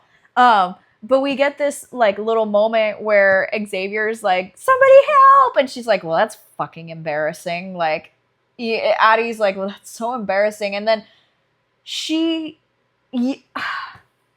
this has been mentioned in the book before, where these people who do terrible things plead to not meet their end. Yeah. And like, they can't face up to their crimes. And the only person who did not plead for death is Rio. Mm-hmm. Or plead for his life. Yeah, sorry. I mixed two wires. Yeah, but he's the only one that was like, boy, just if you can let him convince him to give me a head start, I'd appreciate it. But he like owned up to his actions. Mm-hmm. And so when we get this moment of them all like pleading, and then they're killed so quickly, I just was like, they don't get it. They didn't have to face up to their crimes. No, they didn't have to like sit with it. Yeah. Yeah. Yeah. You think about what you've done. They didn't get. There was no reckoning, really. Yeah. Maybe it would have been more fitting to keep them for like over 2 months. And chained up in the basement, starving, and for them to like reflect. You know what I mean? Yeah. Yeah. I mean, you could argue that maybe they're so low IQ that they wouldn't have reflected anyway. Yeah. You know, like, okay, it's a possibility. But I don't know. I just was like, that's it. Like, it felt like it was not like it just wasn't. It was not justice. No, it wasn't. Yeah. Because I feel like it would have been more, like, they needed to feel more terror. Yeah.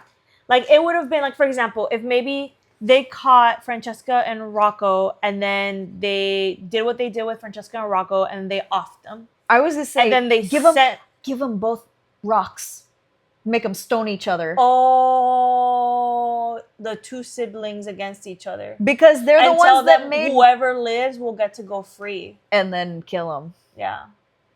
And then kill them anyway, yeah. And then let, like, whoever survives start walking down the driveway, and then just, like, shoot them with an arrow in the shoulder.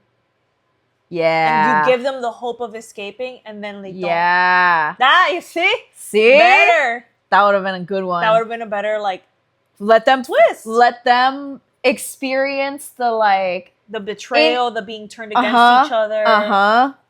See? I would have, make them stone each other, and then, that snatching away hope. Yeah.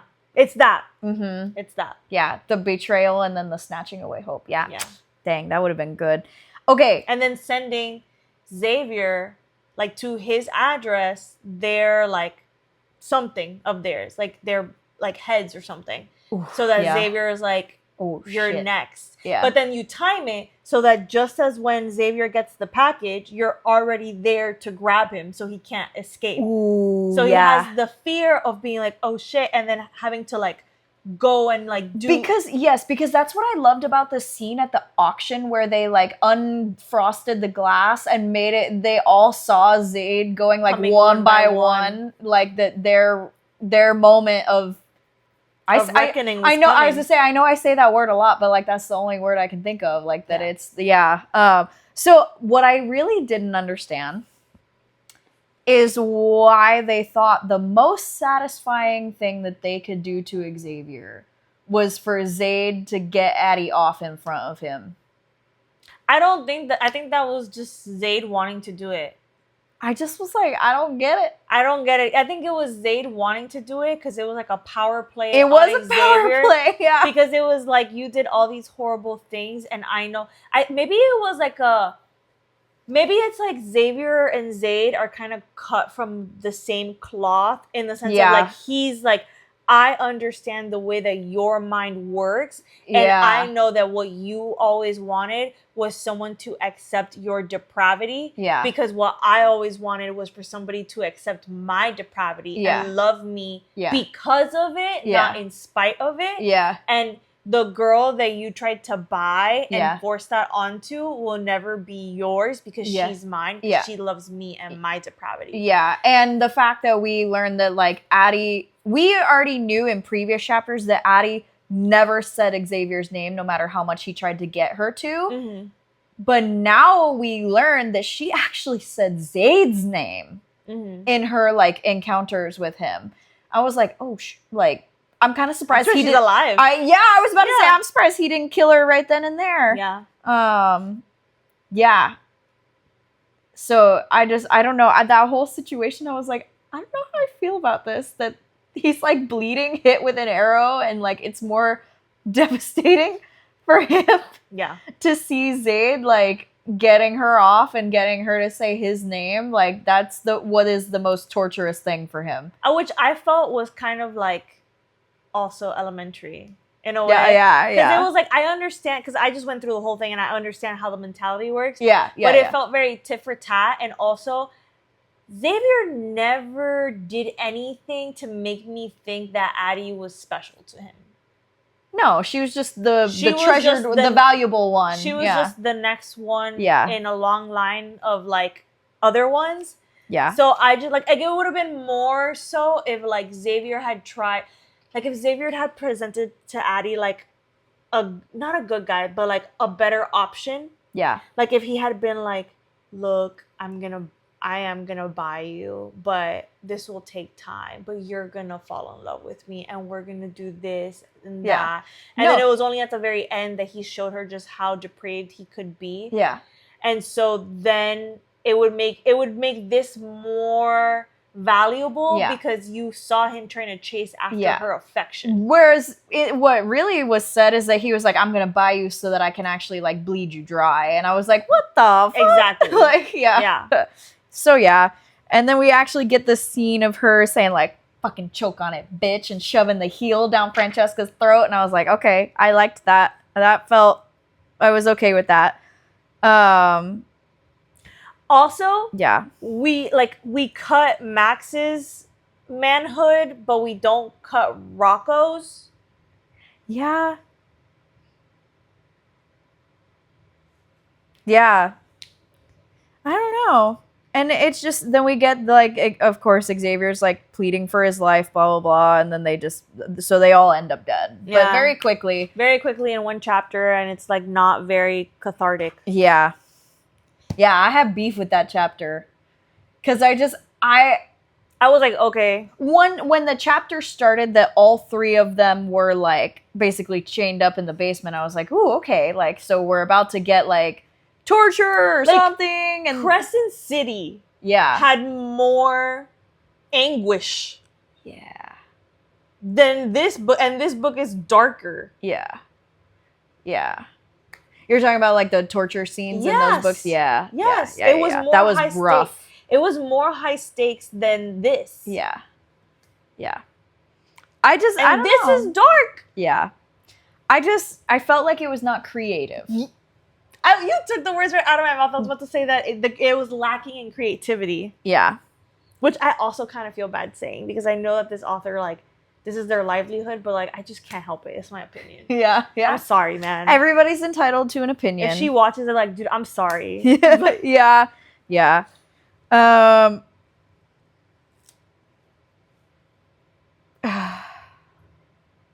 Oh, I thought this was funny, though. So now we go into chapter 35, and it's Zaid's perspective.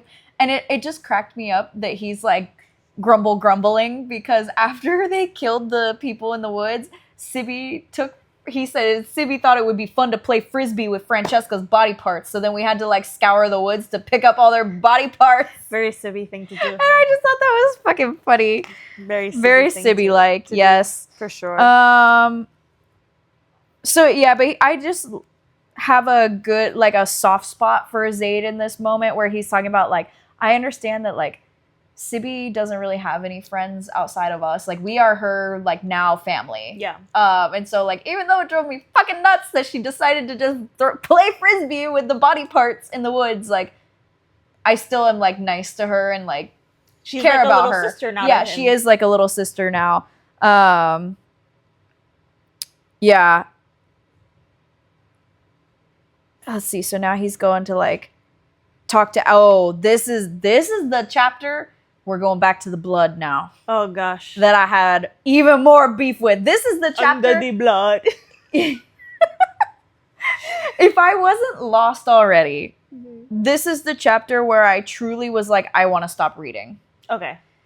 Because Addie's, like, looking at herself in the mirror, looking at all the scars that Xavier gave her from, like, cutting her, and she's like, I really thought that these were gonna fade over time, and I hate them, and this and that. And, like, she's basically like, I don't understand, like, how you could still want me seeing these scars, like, because I see the scars and I can't help but think of, like, these other people, basically. And I don't understand how you don't. And he's kind of like, well, we can reframe that. And decides to, like, cut her over her scars, so that now when you look at the scars, you'll think of me cutting you. And I was like, the fuck? First of all, I feel like it's not that easy. Second of all, I was reading this and I was like, there's a CO2 laser for that. You can't, this man got so much money. You can literally laser them off and, like, reduce what they look like. And yes. And that's why I said maybe I'm approaching this book with way too much logic, but I don't understand how this was the solution. This is not the solution. Because also then I was like, you're, like, opening where you already had hypertrophic stuff. Yes! Yes, I know. I was like, that scar's not going to heal well the second time around. Like, no, it's not. Oh, I know. I already was like, oh my God, what if she's, like, prone to keloids? It's like the medicine's coming through and you're just like, bro. Yeah, so I definitely did not, like, understand this. I didn't get it. Especially he has so much money. He could easily pay for, like, laser treatment. Yeah. And what he says is, like, she kind of is like, you wouldn't dare do that. And he's like, that's right, be afraid of me, not those other guys. And I was like, which I was like, not healthy, bro. No, it's like, not okay, healthy. maybe all that little trash talk would have been fine to somebody who had never experienced anything like triggering like that. Like maybe Addie before like getting abducted. Yeah. But dude, why are you becoming... Well, I feel like he always was abusive. Like, I do think that Zayd was always abusive. It's just like the similarities are very striking now. Yeah. But he was always abusive because he was psychologically torturing her in the first book. Yeah, exactly. So it's just the, like, I can't understand caring for someone as much as he says he cares for Addie. And then hurting her. And being like, I'm just gonna, like, make you think of me cutting you open when you look at those scars instead of who did them originally. And I'm like, oh, what the fuck? Like, that doesn't make any sense. It doesn't make any sense. Yeah. Yeah, it did not make any sense. And it's, again, we're back to this, like, weird power trip between them, basically. Yeah. Where it's like I instill fear, I know you enjoy the fear, but, like, ultimately you're the one with power over me. Yeah. Kind of thing. And it's just like, come on, like, we've done this again and again. So many times. Yeah. And, like, yeah, okay, so they're, and like, being spicy. What it's, like, difficult about it is just that they're so, like, it's like beating a dead horse, but also it's like it's different if they already had this dynamic and then they were doing like spicy things just to be spicy, but within the dynamic. But it feels like they're trying to use the dynamic in order to like resolve trauma. Yeah. And I'm sitting here like, no. Yeah. No. It doesn't work like that. I know. Like, stop. You're re-traumatizing yourselves. Yep. And so this is just like all spicy, like, and okay, I at least read this and was like, on the one hand, like, good for Addie. Yeah. That she can actually like have sex with him and it's okay. Enjoyable? Yeah, like, I was like, okay, at least she's able to like have sex with him. Yeah, exactly. So I was like, okay. Yeah. But this, what was it that there was something about the end of this chapter? I see Phoebe's name. Yeah, exactly. Oh, so they're having this moment, like they have bathtub sex in this chapter. And by the end of it, like surfboard. Yeah, surfboard. So anyway, he's now being like a little bit more like emotionally intimate with her. He's like washing her hair and he can see her kind of like struggling with stuff, and he like tells her about the first person that he ever killed and like how it actually did take a toll on him and still takes a toll on him. And then Addie divulges that the first person she actually killed was Phoebe. Yeah. And like how it all went down. And basically it just ends with him being like cuddling with her and like trying to like help her talk through it kind of thing. Yeah. Yeah. So we get that Dea's telling her that it's like, now we're going into 36. That Dea's like, yeah, it's on the news that like Xavier's gone missing. Yeah. Yeah. And Zayd's like, 8 o'clock. I'm telling you, watch the TV at 8 o'clock, baby girl. Like, I got a surprise for you. Which is like, okay, because there's like this whole thing of like, oh, them being concerned that Xavier's disappearance is going to be tied back to Addie. Yeah. But I didn't understand that. Yeah, I didn't because either. It's like, okay, so Addie's readers know that she was abducted and trafficked, right? Because she's like not writing a book, but my understanding is she's kind of like, blogging, updating them on stuff, right? Yeah. And then, but she doesn't go to the police about who it was, or write a report or anything like that. Yeah. I'm guessing because it's pointless, because Xavier would just be able to like get rid of the documents or whatever. So she doesn't go to the police, but then somehow like Xavier's disappearance would be tracked back to her. How?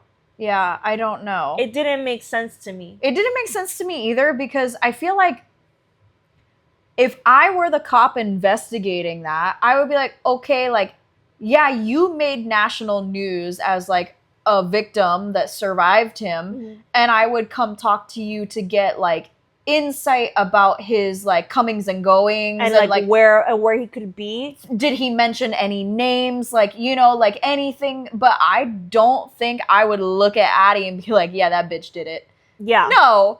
I mean, maybe that's the feminist in me to like believe the woman, but not just that. It's like very rarely are victims very rarely do victims like reconfront their abuser and get them, you know? It's not, it's a very unlikely thing. So to me, I was like, I feel like them being scared about Xavier going missing and it being brought back to Adeline is like nonsensical. Yeah, I agree.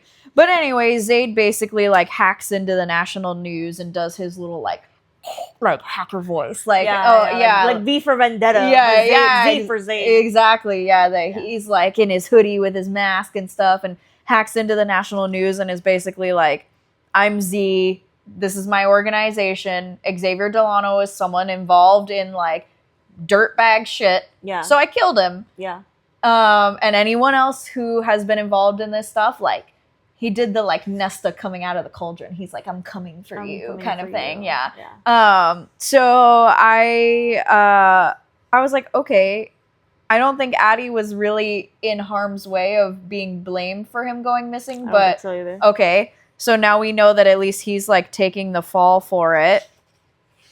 And I just thought it was so funny that Addie's like going through this range of emotions watching him do this on TV. And Sibby's like, are you mad at him for like taking credit for your murder? And Addie's like, no. And she's like, oh, you're horny for him for taking credit for the murder. And I was like, thank you, Sibby. Thank you for like spelling that out for us. We appreciate the reader that. Needed to know. I know, it was so funny. Sibby gave me some good laughs in these chapters for sure.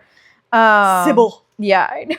And that's the end of that chapter. That was really the like plot of that, was that he had a surprise for her at the 8:00 news. That I was like, okay. Like, okay. I feel like anyone...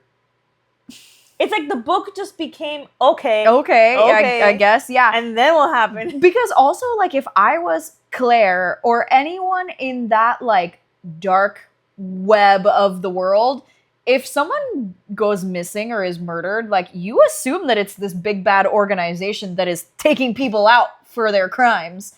Like, coming for you. I feel like it didn't need to be said that it was Zayd that killed him. No, not at all. So, I don't know. It was just kind of like, okay. I feel like it was writing a chapter for the sake of writing a chapter. Yeah. So, yeah.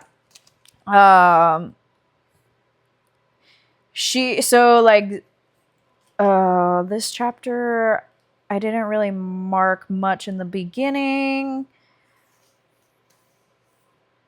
Oh, she's talking about Rio. They're kind of like still having this like conversation about like what should be done about Rio. And she's like, I don't really know what I want you to do. Like, I don't know if I want you to kill him or if I want you to let him live. I really don't. Mm-hmm. And she's like, would you do it if I asked you to spare his life? And he's like, yeah, I would kill for you. And I have, but I would also spare a life for you if that's what you wanted. Mm-hmm. And I know not to give him so much credit, but have you seen that thing? I can't even remember who it is that does the audio, where it's the like, I would burn the world for you, I would kill for you, I would die for you. And then he's like, but I would be kind for you. Oh, you know that audio? It's the audio that's like, why do we have this, but not this? Yeah, but but I would be kind for you. I would live for you. Yes, and I was like, oh, like that, even though I'm like, I don't know that I should give him that much credit, but that was kind of like the sentiment that popped into my head. Yeah. You looked like you were going to say something else, though. Well, I was going to say also, I like kind of, when he said that, I kind of also rolled my eyes, because since we get his perspective, Like in previous chapters where he's like, I'm gonna kill Rio. I don't give a shit what Adeline says. Yeah. You know, I'm just like, he says that now, and I'm like, okay, so I guess he changed his mind. Okay. Yeah. Yeah. And so he finally is blunt, like, do you want me to spare his life? And she's like, yeah. I want him to live with his own choices. Yeah. And this is what we said all along. She says, I don't want either of us to be responsible for taking away Katarina's brother. Exactly. So I was like, all right. We already had that kind of sentiment, so I didn't disagree with her saying that. It was nice to hear her say it out loud, that she could have the capacity to go beyond consequences for just her and Zayd. Yeah. And realize that that Katarina would also be affected by the decision that they made. Her brother. Yeah. She would be alone in the world. Yeah, exactly. And so they just do this whole, like, thing again about, like, he's like, well, what do you want from me? And she's like, I do want you, but, like, I'm sorry that he gets to live, like, and she's just kind of like, oh, it's like one of the few things you've let me have power over is, like, deciding his fate, and like, you're making me feel guilty about it. And he's kind of doing this thing of, like, he's like, you just love to be, like, pretend that you're fucking helpless. And he's like, do you want me to actually show you what it would be like for you to be helpless? And, like, it was just that in this moment, I was like, I don't understand why we keep going back to this. To this toxicity. To the power trip. Yeah. Yes. Like, I don't get it. It's like, I need to make you bow for me. And it's like, dude, is being in a loving partnership not enough? Yeah, exactly. And so not enough. This is the moment where he's like, what is it that I've always wanted from you that you have the power over? And she's like, my love, basically. And, like, it clicks that that's, like, what he wants from her. But I didn't like the way that this scene went down. Is this the rose scene? Yeah.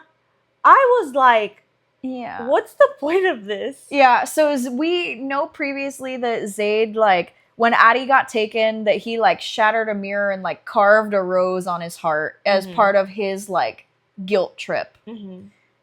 Okay.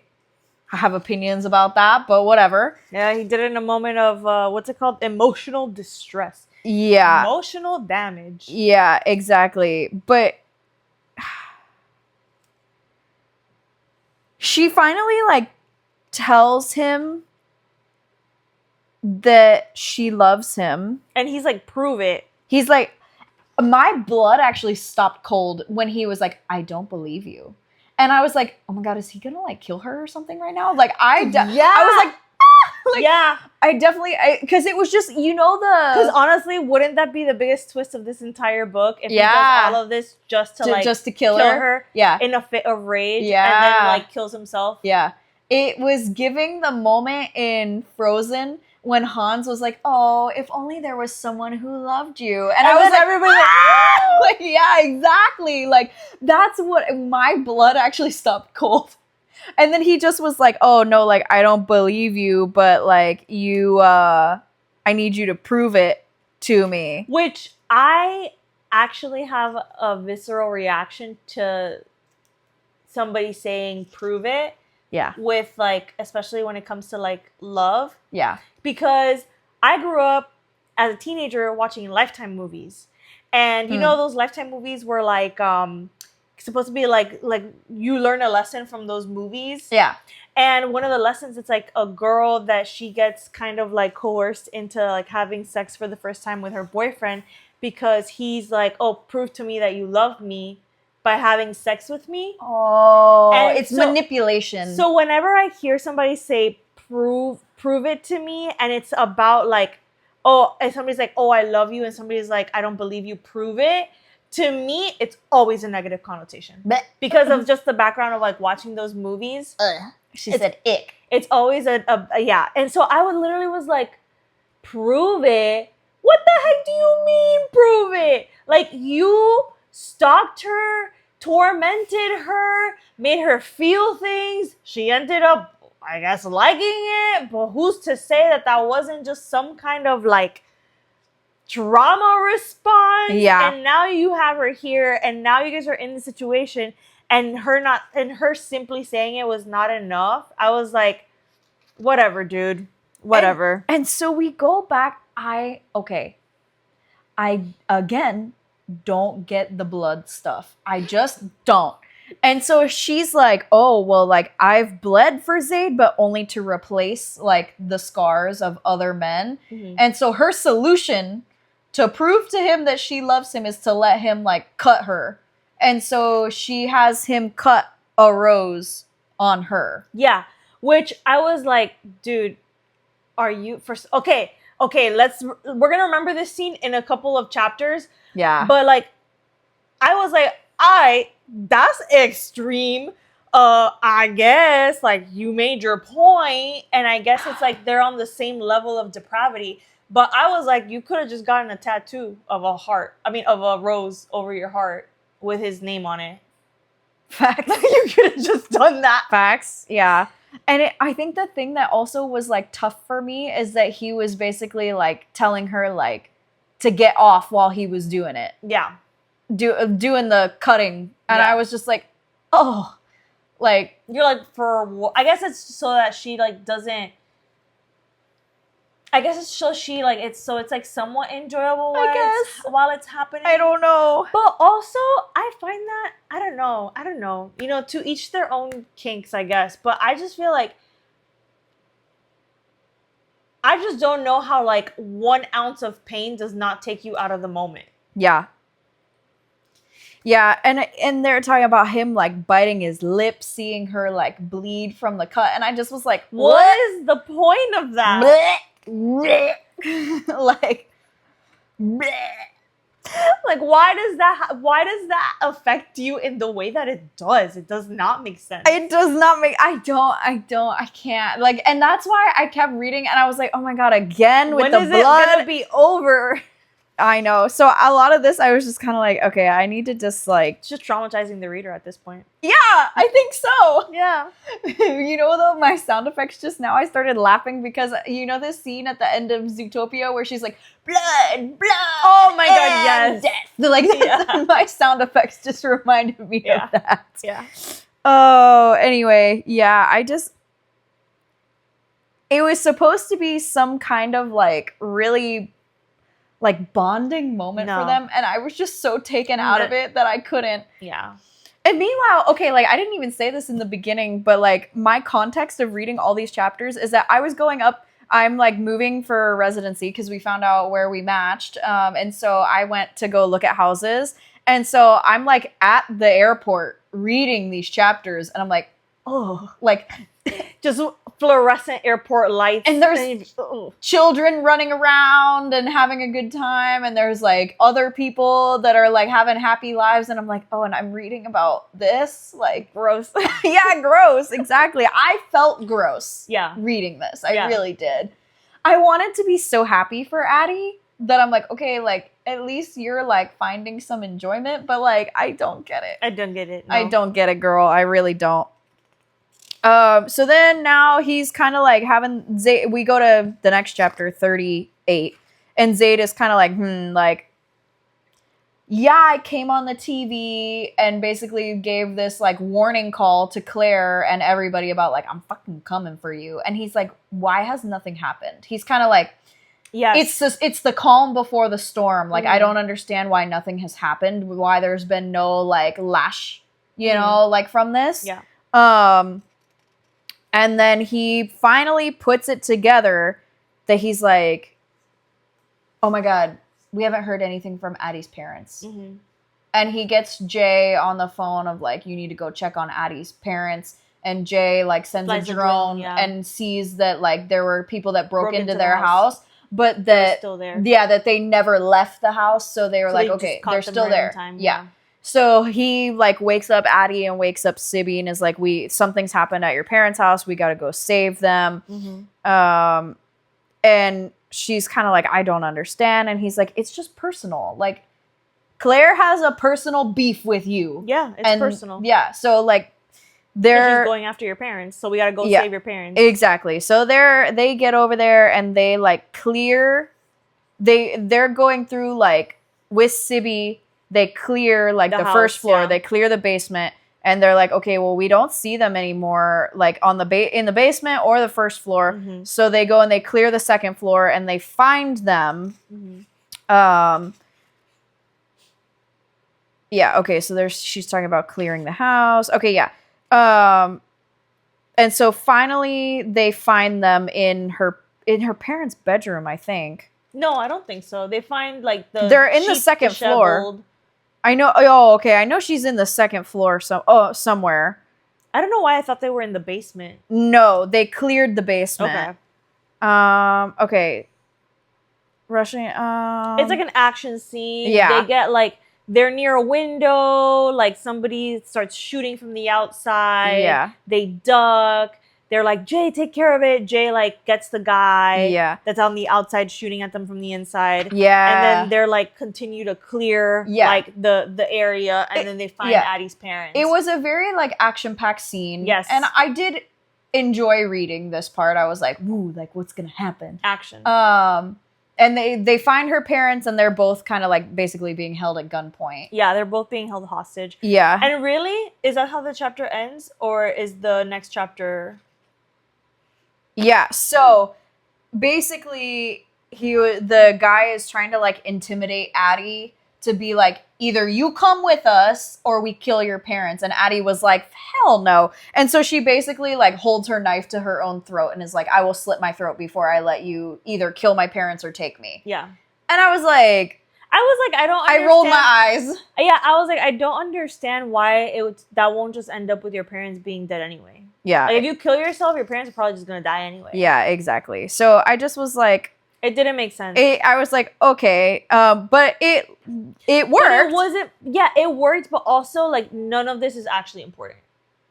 Like this, like step by step of what we're telling you is actually like not relevant to anything. Yeah, because that's why I took like maybe a minute and we covered that whole chapter because it's like all that back and forth, like not important at all. Yeah, the way that they end up, so you get this feeling of like, okay, it's too easy. Because they're clearing the house real freaking quick. Mm-hmm. And they get into the room where it's like both of her parents and there's like one guy holding each of them.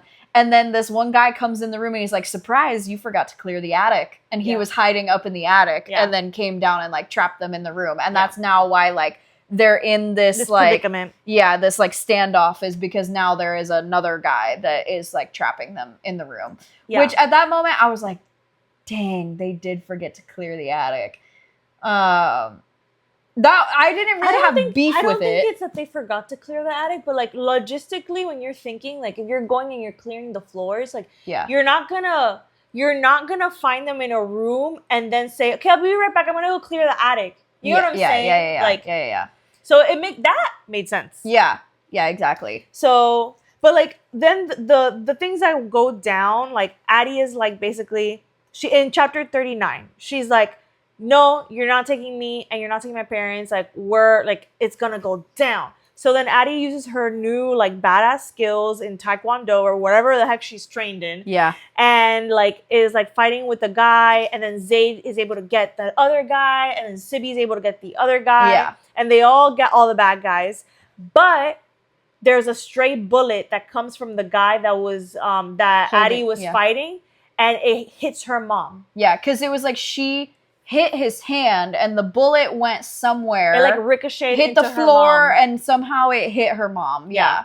In the kerfuffle of them fighting. Somewhere near her chest it hit her. Yeah. So then Addie's mom is basically on the verge of death. Yeah.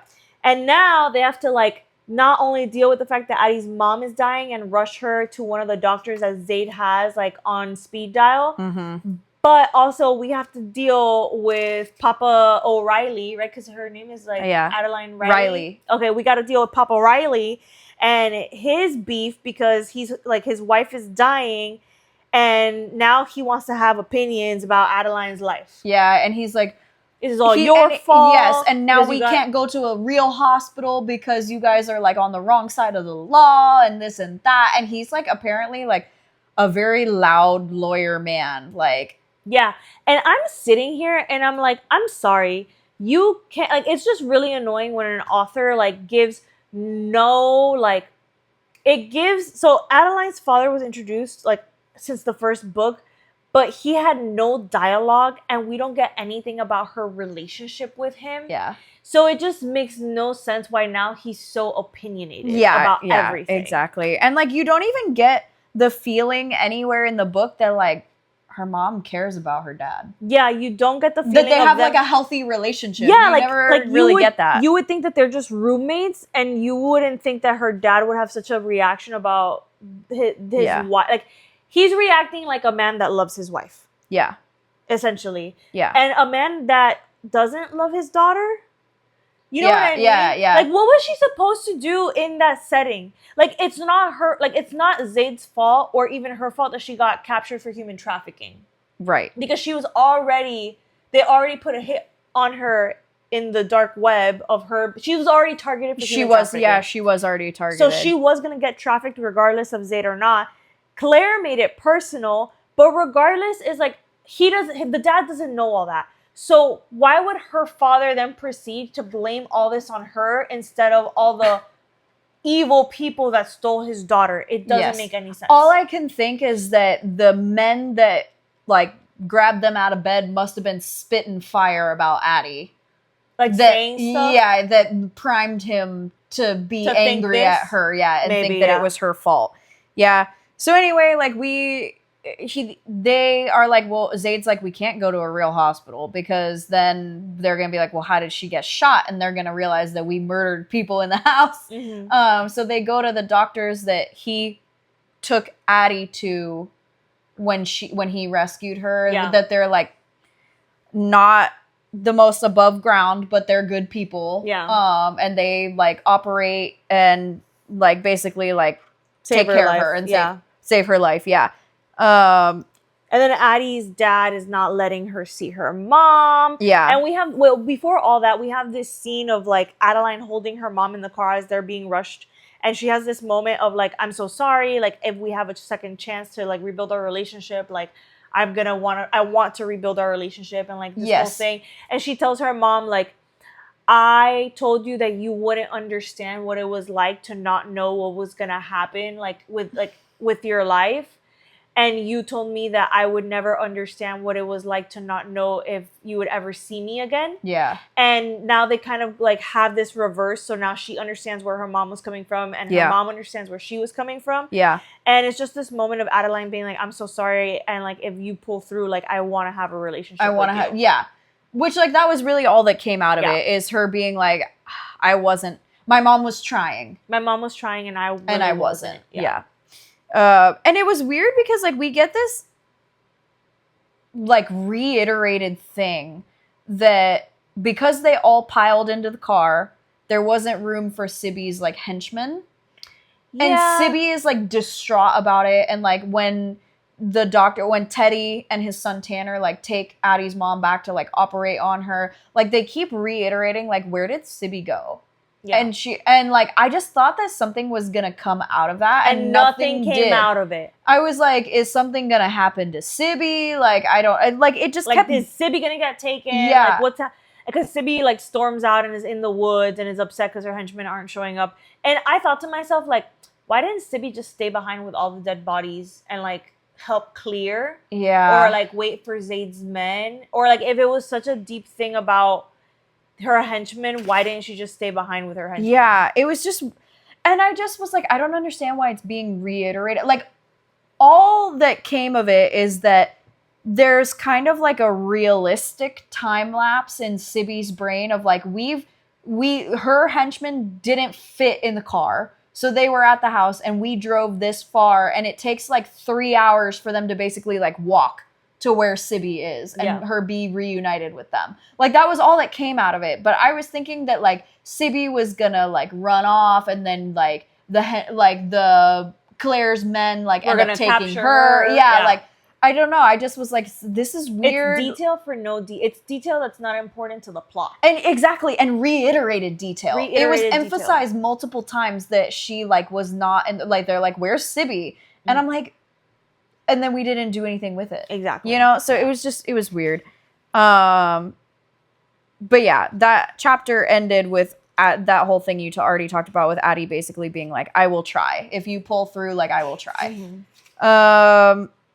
And so then chapter 40 is her dad being a cock blocker and is like, you're not going to be anywhere near your mom. Yeah. Your mom got shot because of you. You will not be allowed to see her at all. Yeah. Which I was like, what the fuck? Was crazy. Yeah. And I thought also was like bold of you to think that you could keep me away.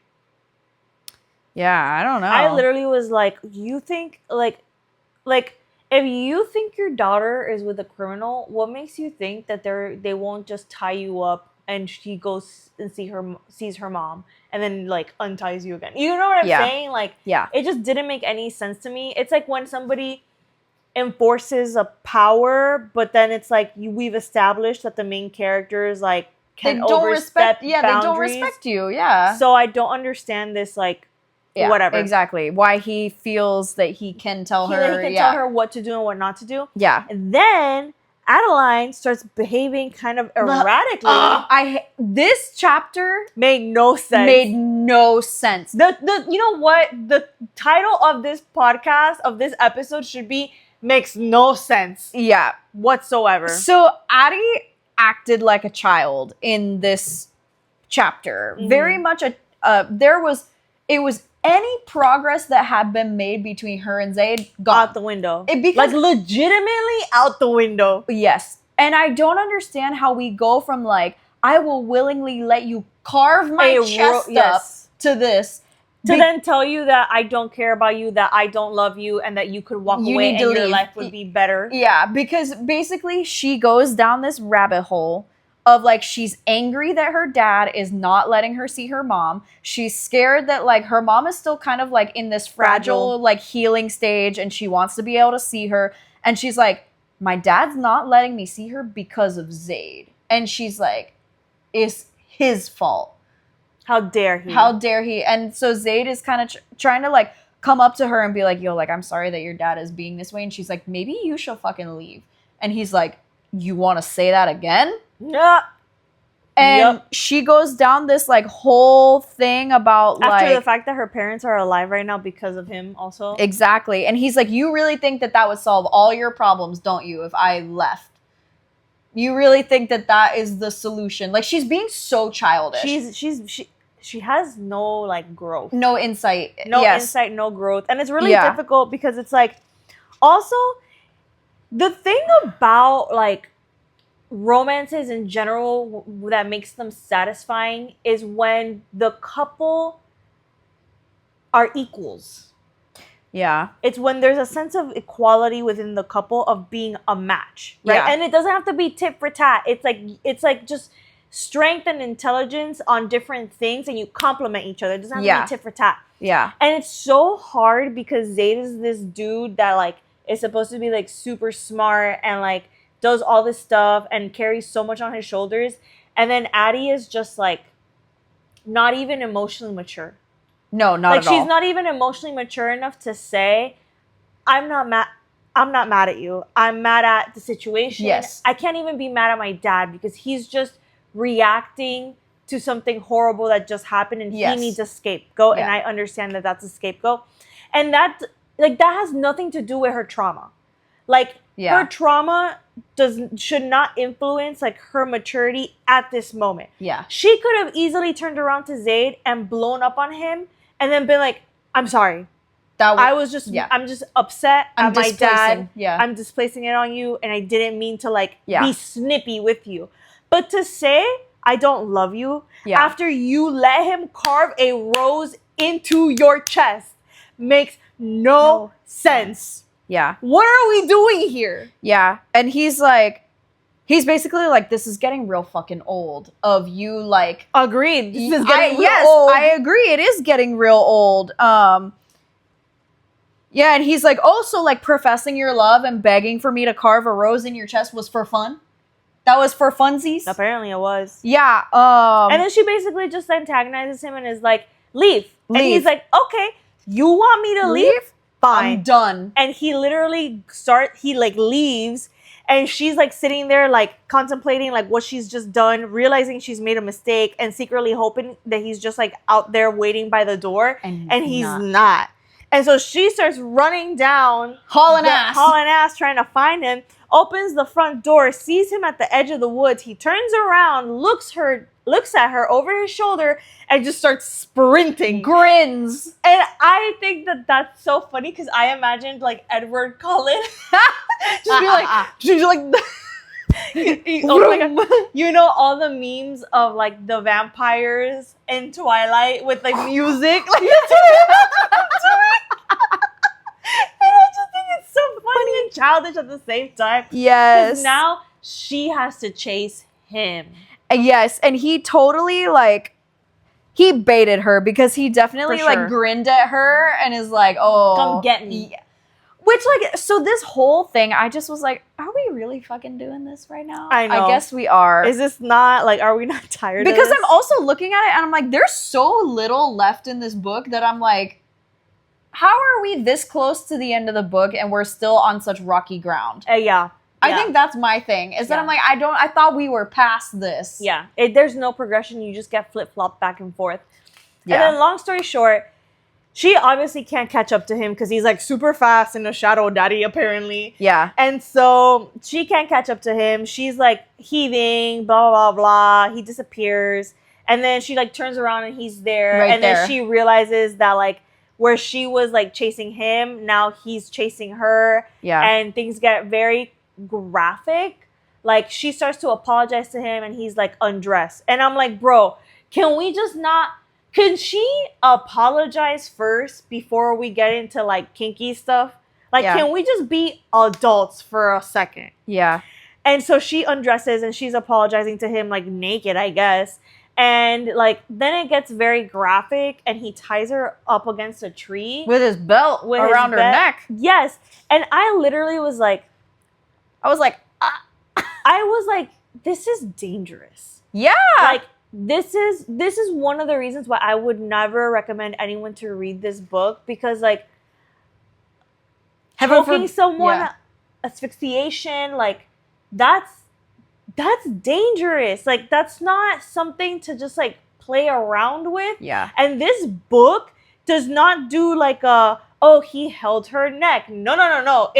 He is actively choking her. She can't breathe. She is turning purple. Dude, the entire time that this is happening, she's tied up by her throat against a tree and he's lifting her up and letting her drop. So she's kind of like hanging almost like a noose in a way. And I'm sitting here like, bro, if she doesn't like bruise her freaking trachea, if she doesn't asphyxiate, like at the very least, she's like her carotids are gonna be like blown out. Like there's no way. Yeah. And I'm just sitting here like, you just can't tell me that you love someone so much and you're causing, like, this is so dangerous. So dangerous. Yep. Do not try this at home, kids. Please. No man should ever read this. Oh, yeah. Like, no man should ever read this. And no man should ever read this and think it's okay. Yeah. No. Yeah. No. Because then she's like, I promise, like, I'll never do it again, blah, blah, blah. Like, I swear I'll always be willing to, like, bleed for you again with the freaking blood. And he whips her. And she was with a switch. With a twig. And she was like, I can't believe you just did that. And I was like, I want to say I'm surprised, but I'm also not. Yeah, like, I'm not surprised, but also major ick. And also, like, can we not have an adult moment? Like, I'm finally trying to be, like, mature and say I'm sorry, and you're just being a big fat baby. And he has this moment where he says, I've only ever wanted to love you, but I think hating you tastes just as bittersweet. And I was like, he's going to kill her. I thought in this moment he was going to kill her. I really did. No way. Yeah. Honestly, but, like, it's probably the most realistic thing in this book would be for him to kill her. Yeah. Because the way that she, like, shoved him away, like this back and forth of like, I love you, no I don't, I love you, no I don't. He like, I could easily see someone like him raging and be like, well, fuck, like, and killing her in a fit of rage. Yeah. And then killing himself when he realizes what he's done. Yep, exactly. Yep. So anyway, very Joe Goldberg. yeah, they have this really like It's not just good. toxic. It's just and then he's like so the only thing that would make him believe that she loves him is for him. He's asking her like, if you had my baby, would you like run away from me or would you stay? And then she's like, what? And he's like, yeah. And then he's like, what if I got you pregnant right now? And she's like, that's not possible. I have an IUD. And he was like, do you? And I took that personally. I did too. I straight up said, went, oh no, you didn't. That I actually like audibly gasped where I was like, first of all, ain't no way How dare you. Oh, well, that too. But my brain was like, ain't no way he pulled out her IUD without her feeling it and knowing. Yeah, for sure. But also, how dare you? How because dare you're you. also not saying this to, you're saying this to a person who was literally put under anesthesia against her will and received a pelvic exam under anesthesia against her will. After we went down that whole tangent in a previous episode, yeah. How dare you even introduce the idea that you might be capable of doing that also? Like, I mean, I guess I shouldn't be surprised because he is an abuser. Yeah. I get, you know, like what I mean? Like, I guess I shouldn't be surprised, but it's just like, how dare you? How dare you? And also, this like, what's it called? It's like reproductive health abuse. Yeah. You know, to make someone feel unsafe in that way. Because you know that was one of the things that helped keep Addie sane in that house is that she knew she had an IUD. Yeah. And that was like one glimmer of like hope for her that she might not actually end up pregnant from that situation, is that she at least knew she had an IUD. Yeah. So like it's just it's going back to this fucking power trip of them like instilling fear in the other. And maybe that's the basis of it, is that you can't have a healthy relationship that is rooted in fear. You can't. Because the whole point of a healthy relationship is trust and knowing that you're safe with your partner. Yeah. After this, I was like, and the way that she like laughs it off after, where he's like, when I do get you pregnant, like you will know about it. Like you'll watch me pull the IUD from your body myself. And she was like, and that oddly made me feel better. I was like, what? Like that made you feel better? I know. I literally was like, dude, that sounds extraordinarily painful. Yeah. Like, girl, if you don't, could you please stop being so delulu? Yeah. And she just laughs it off and she's like, you're just always going to be a creep, aren't you? And I was like, we don't have to accept being with a creepy man. Abuse. No, we don't. I tell you, these last chapters really make you hate Zayd. Yeah. They really do. Yeah. And then all throughout their kinky scenes, like every time that he refers to himself as a god, I'm like, oh my gosh, shut up. Yeah, it was very cringy. It was very cringy, very like, I'm over it. Can you like it felt shut like up. It felt like a sex scene written by a man. Yeah. It really did. Because like if it happens once and it's from the female perspective of like, oh my gosh, I've never experienced this before. This man is like otherworldly. That's different. But it's the concept like, yeah, like I'm the baddest, right, baby? Yeah. Like it's so cringy. It is so cringy. I literally wrote, what chapter are we on? That was all chapter 40. Okay, so I have highlights for chapter 42 and I'm gonna like, when we get there, I'm gonna say them. Okay. Okay, go ahead. Oh, okay. Well, so 41 now, so 40 was just really, if I wasn't so close to the end of the book, if like chapter 40 was something that had occurred earlier, I definitely would have put the book down. Yeah. Because I was like, this is fucking ridiculous that you're so childish that you push him away and then we get this awful, violent. Like what did you call it? Reproductive violence or what? However, yeah, reproductive abuse. Yes, reproductive rights. Like, I just was like, okay, I can't. And we only have 3 chapters left, and it's so violent for no reason. Yeah. Like for no reason. Yeah. It's like every sex scene is so violent for no reason. Yeah. After she's experienced insane trauma. Yeah. So now we go into 41 and it's a whiplash change of pace that now they're trying to go after Claire. And I finally was like, oh yeah, we haven't gone after Claire, and there's literally like this much left of the book. So I'm like, okay, I don't know what's gonna go down with this. But they decide that like they can't get Claire to come off of her little like private island where she basically has her own military surrounding her. Mm-hmm. So they're like, we're gonna go after the two biggest congressmen that like lobby for the stuff that she wants. Mm-hmm. So they're like, that's gonna be our approach, is we're gonna go after these guys. Yeah. And so Addie's kind of like, you really think that they're gonna be enough bait for Claire? And Zaid's like, no, I'm gonna be the bait. And so their whole plan is to like capture these two lobbyist guys that are also old as fuck, by the way. They're like 80 years old. And he's like, they're gonna capture you and me as like bait to get Claire to come get us. Yeah. Basically, is their like master plan. So they end up meeting these guys at like the LA airport. And anyway, one of them gets like shot in the knee, and then they end up taking them back to some like abandoned warehouse, basically, not Parsons Manor. Literally unimportant. Yeah, exactly. Like unimportant. No stakes, no nothing. Yeah, like, just, it doesn't matter. Like you started doing the synopsis of this chapter, and I was like, doesn't even matter. No, it really does. It really doesn't even matter because they get to the warehouse. One of the senators dies from being bled out. Because they ended up shooting him in both kneecaps. Yeah, and I was like, what was the point of that? Yeah. Well, literally, what was the point of that? Anyway. Yeah. So whatever. The one senator sends a message to Claire and is like, that's already into the next chapter.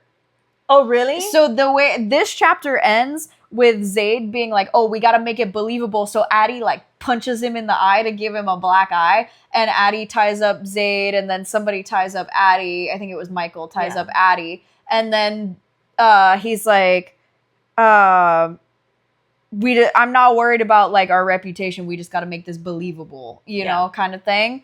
And so now they have the one senator guy call Claire. And to lure her out. Yeah. And then it's like, okay, so he lures her out, but not really, because Claire doesn't believe that these two like old hags basically like captured like Zaid and Addie. She doesn't believe it.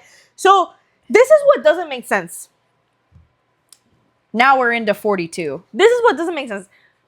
Claire doesn't believe that her partners captured Zaid and Addie.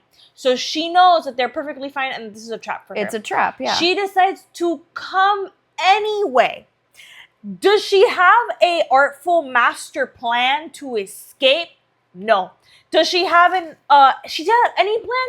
Not really. Her plan is to sit down with Zaid and come up with a compromise where they're now partners in this, where she'll stop human trafficking if he helps her take over the world. When I read this, I was like, I can't actually be reading this, because it was the most garbage plot that I was like, what? It was the stupidest villain monologue that has ever. It's like the dumbest thing I've ever heard. First of all, if you are smart enough and what's the word? If you are advanced enough. She's been running this whole thing. Like under the nose of her husband, remember? Yeah. Who didn't know anything about it, and then he's like dead or whatever. How are you sophisticated? That's the word I wanted. How are you sophisticated enough to run this entire illegal operation, have multiple people in government in your pocket, and you think that the guy that's dedicated his life to this is just going to be your partner after you abuse and traumatize the woman that he is infatuated with? Yeah. Make it make sense, because it freaking doesn't. Zaid is like, so she's like, let's sit. And he's like, you know what? Lay it on me. It had better be fucking good though, because you have my girl kidnapped, raped, and tortured, and her mother nearly killed. And I was like, all right, maybe we are about to get something really good. And her whole proposition is like, I want to take away and all of humanity's free will is basically like her proposition, that she wants to create like humanity as like an entire hive mind, yes, basically. an entire hive mind. And she's like, now within that hive mind, we will have no human trafficking. We can do away with that. And they both, like, Addie literally looks at her, and she's like, are we in a movie? There's no way you seriously just said that. Reading this whole thing, I was like, ain't no way that's the way that her plot line is coming to an end. Because the thing is, it's one thing for a villain to make a bet or to make like a plot that you as the reader are like, no one is ever like gonna fall for this. But it's like, it's so elementary. Like it's not even elementary. Her like reasoning is so dirt poor. Yeah. That it completely invalidates her as a villain, because you can't be, the two things cannot coincide. Yeah. You can't be so sophisticated that you run an organization that's international for decades. Yeah. And then simultaneously think that the guy that's your biggest enemy and adversary is just gonna roll over and be like, you know what, I would want only human trafficking to end, but for all of humanity to be enslaved under your rule. Yeah. And because she basically tries to be like, you have the ability to create tech that would like control the human race, kind of thing, is what she's trying to say. And I was like, what in the like random jump to sci-fi crap is this? Like, what? Perfectly stated. Perfectly stated. I was like, this can't really what I kind of expected. No, I don't know what I expected. I expected her to come with an army. To try and at least think that she, like, I expected the typical villain of like, underestimating them and thinking that she would be able to show up and like kill them and walk away. Yeah. Is what I was expecting. My second thought, when she first was like, let's sit, is that I was like, maybe she's already passed on the throne to somebody else. Mm-hmm. And so she's like, you know what? I know that he will never stop hunting me because I'm known. So maybe she is at the point where she's like, you know what? I'm old. I've lived my life. I'm going to be murdered by him at some point, someday. So she's already like passed on the torch and is okay with like letting them think that they've won. Is what when she sat down with him, that's what I thought was going to happen. And then we get this random, she's like, oh, like you could literally create tech to control people's minds. And I was like, what the fuck? In what world? Tell me you don't know. Tell me you don't know what you're talking about without telling me you don't know what you're talking about. And she's like, no one would ever suffer what you've suffered again. And he's like, you're literally trading one form of slavery for another. Literally. This whole conversation, I was like, what the like? This whole conversation was a waste of my eyeballs. It sure was. It was a waste of my cognitive ability to read. It was a waste of my reasoning. It was a waste of my time. Yeah.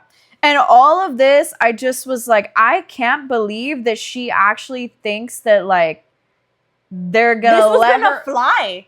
Yeah. Like, she actually thinks that she's gonna walk out of this conversation with them, like, yeah, you're right. I forgive everything that you've done, and we can build a world together. You're right. Like, the level of Delulu that this woman has. The Delulu is Deluluing harder than Zayd and Addie's Delulu. Yeah, the only thing I can say is that in the months that she's been, like, hiding on her island, the dementia set in. Oh, for sure it did.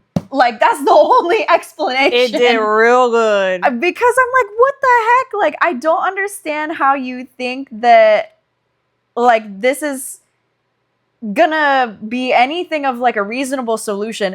And then I also was pissed because I was like, I don't understand how, like, Zayd doesn't recognize the hypocrisy of his own relationship with Addie. Oh my gosh. When he says, scared me. He says, using fear to demand respect is a fragile construct. Well, bro, that's what you're doing in your relationship with Addie. Literally. You hypocrite. But he's a whole hypocrite, and he's been a hypocrite from the very beginning. So that's not new. Yeah. What's new is Claire's dementia. Yeah. And her stupidity. Yeah. So you can't build up a villain and then Like, you just can't build up a villain like that and then have them be stupid. There was no satisfaction about this whatsoever. And her death was not satisfying at all either. Yeah. Because basically they like had they blow up like her men. bombs. Yeah, like there were bombs in the oh my gosh, hold up. I actually have it. Yeah, you wrote it down. I have yeah. And she does this stupid thing that all of these people have done where they start begging. She's like, please, we can work something out. And yeah, and I'm like, okay. So, okay, there's this highlight. Okay, well, I'll go to this. So it goes, I highlighted here. Mm-hmm. I'm on 654 and 55, if that helps you. It does actually, thank you. Yeah. So it goes, she says this, somebody says this, to be mindless robots who serve you, suffering would end, she says, or something like that, right? And my note is literally, this is a botched, horrible villain written like Trash Mountain. Yeah. That was literally what I wrote. Like, it's Trash Mountain. Because you know what the thing is? Like, in the very beginning, I was like, oh my God, it's Claire. Like, that reveal was a good reveal. Good. That for her to end this way, I was like, for what? Yeah.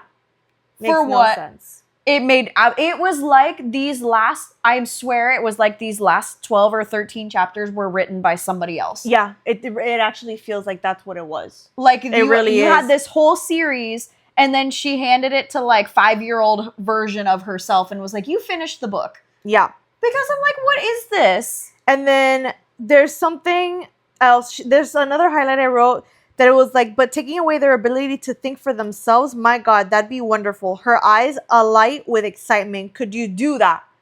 Like, it's like she's consulting Zaid. Yeah. It's like she's at a consult meeting of like, so I want my walls in my home to be painted like this, and I would like shiplap. Can you do that? Yeah. And it's like, I literally wrote, this bitch stupid. And then, you know what else I wrote? So her men get taken out because they plant bombs around the front of whatever building they're in. And they're like, okay, move your men to the front of the building. And Claire acquiesces. And the highlight is, the force of the explosion sends us back a step. And I cover my face as debris flies around us. We made sure the bomb wasn't so powerful that it sent the building crashing down around us, but enough to blow someone or someone's to pieces. I wrote, my dog, is that even possible? They're in some old ass warehouse. I don't see how it could be possible. Is that even possible? You expect me to believe that the bomb was multiple bombs were so powerful that they killed all these men instantly, but didn't bring down the building, and not a single piece of shrapnel hit you in the process? Yeah. Yeah. Yep. This whole chapter, garbage. Garbage. Garbage. Garge. Just so bad. And then Claire's death is not even satisfying. Because after all the horrible things that she put people through, may I remind you that she also trafficked children. Mm-hmm. Also trafficked children, had the rituals from book 1, all for her to end relatively quickly. They just slit her fire. They slit her throat and tossed her into the flames. And I was like,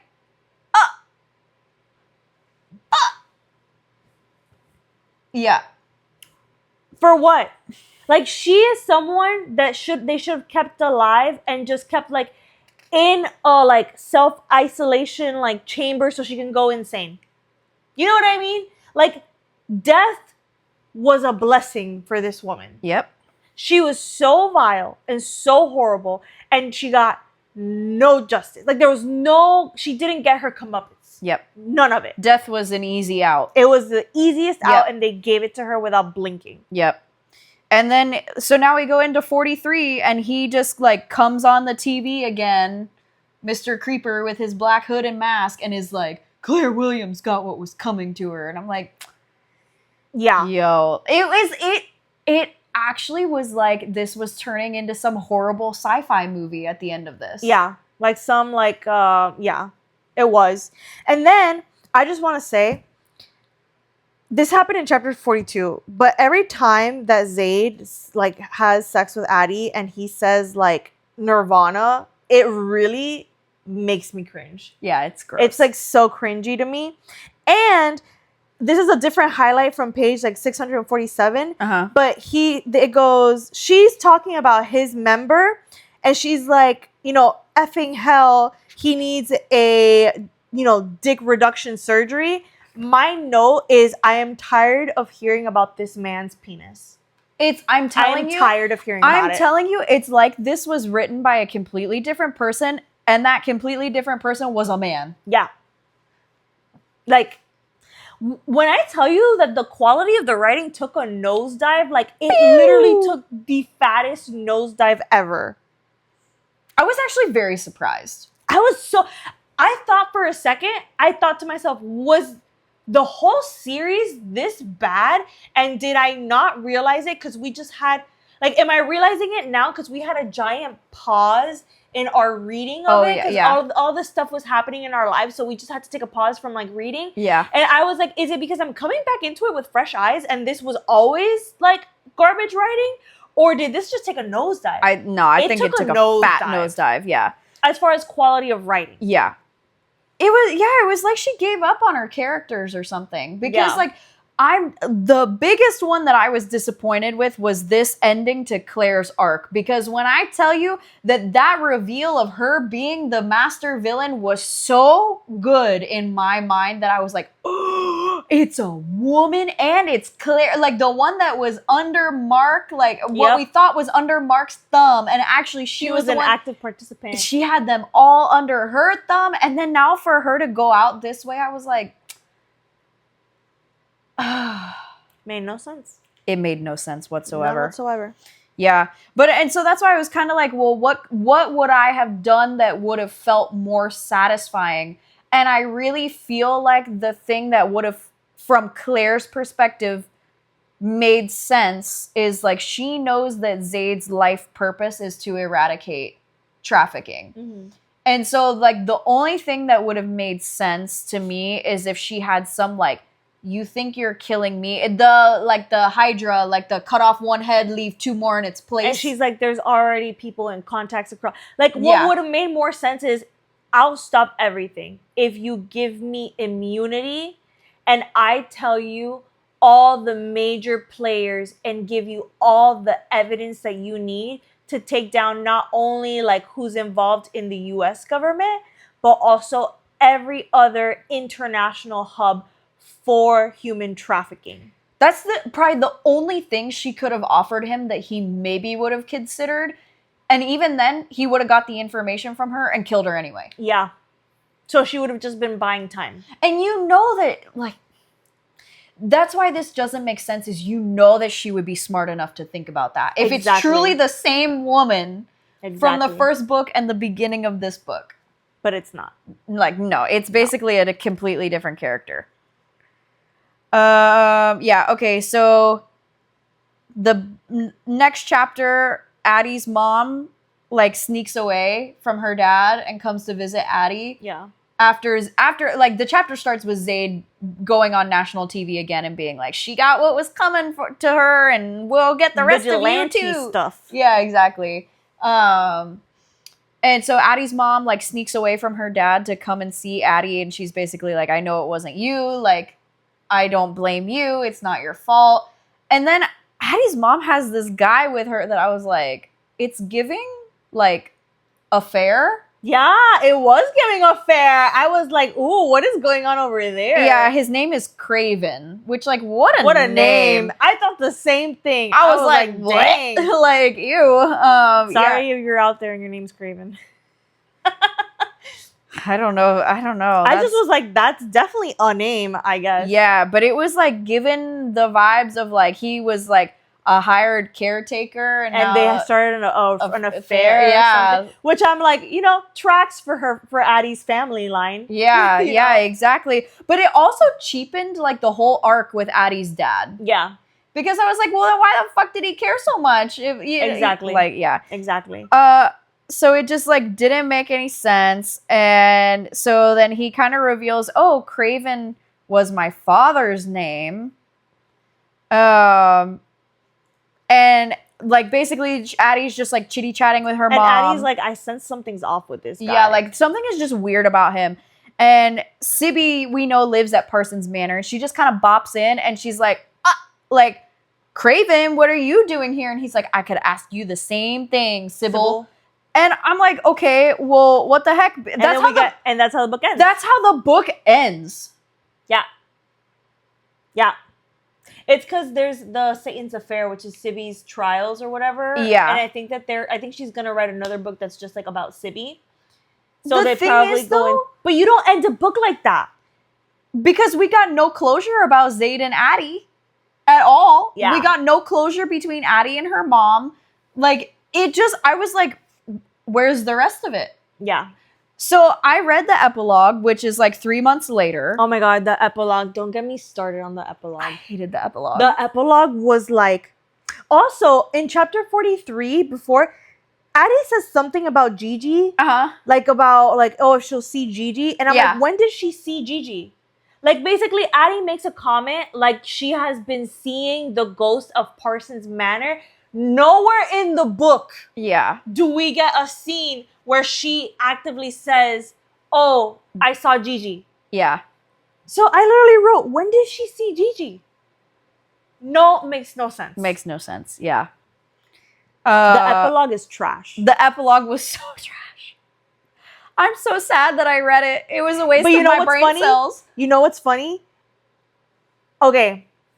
In the epilogue, basically, like, Zayd, like, she's having a nightmare, and she wakes up to Zayd, like, she's having a nightmare about Xavier, I think, and she wakes up, and Zayd is, like, takes it personally that she's having a nightmare about that guy, and he proceeds to think that, like, this is the proper time for him to try anal sex with her. When I tell you that I didn't read the entire epilogue, like, I skimmed it. I skimmed it because I was like, I don't care. I don't care about the logistics of this. I don't care. First of all, I have beef. You're telling me that your girlfriend is having a nightmare about the man that, like, repeatedly assaulted her and traumatized her, and you think that now is the right time to introduce, like, non-consensual anal sex? Yeah.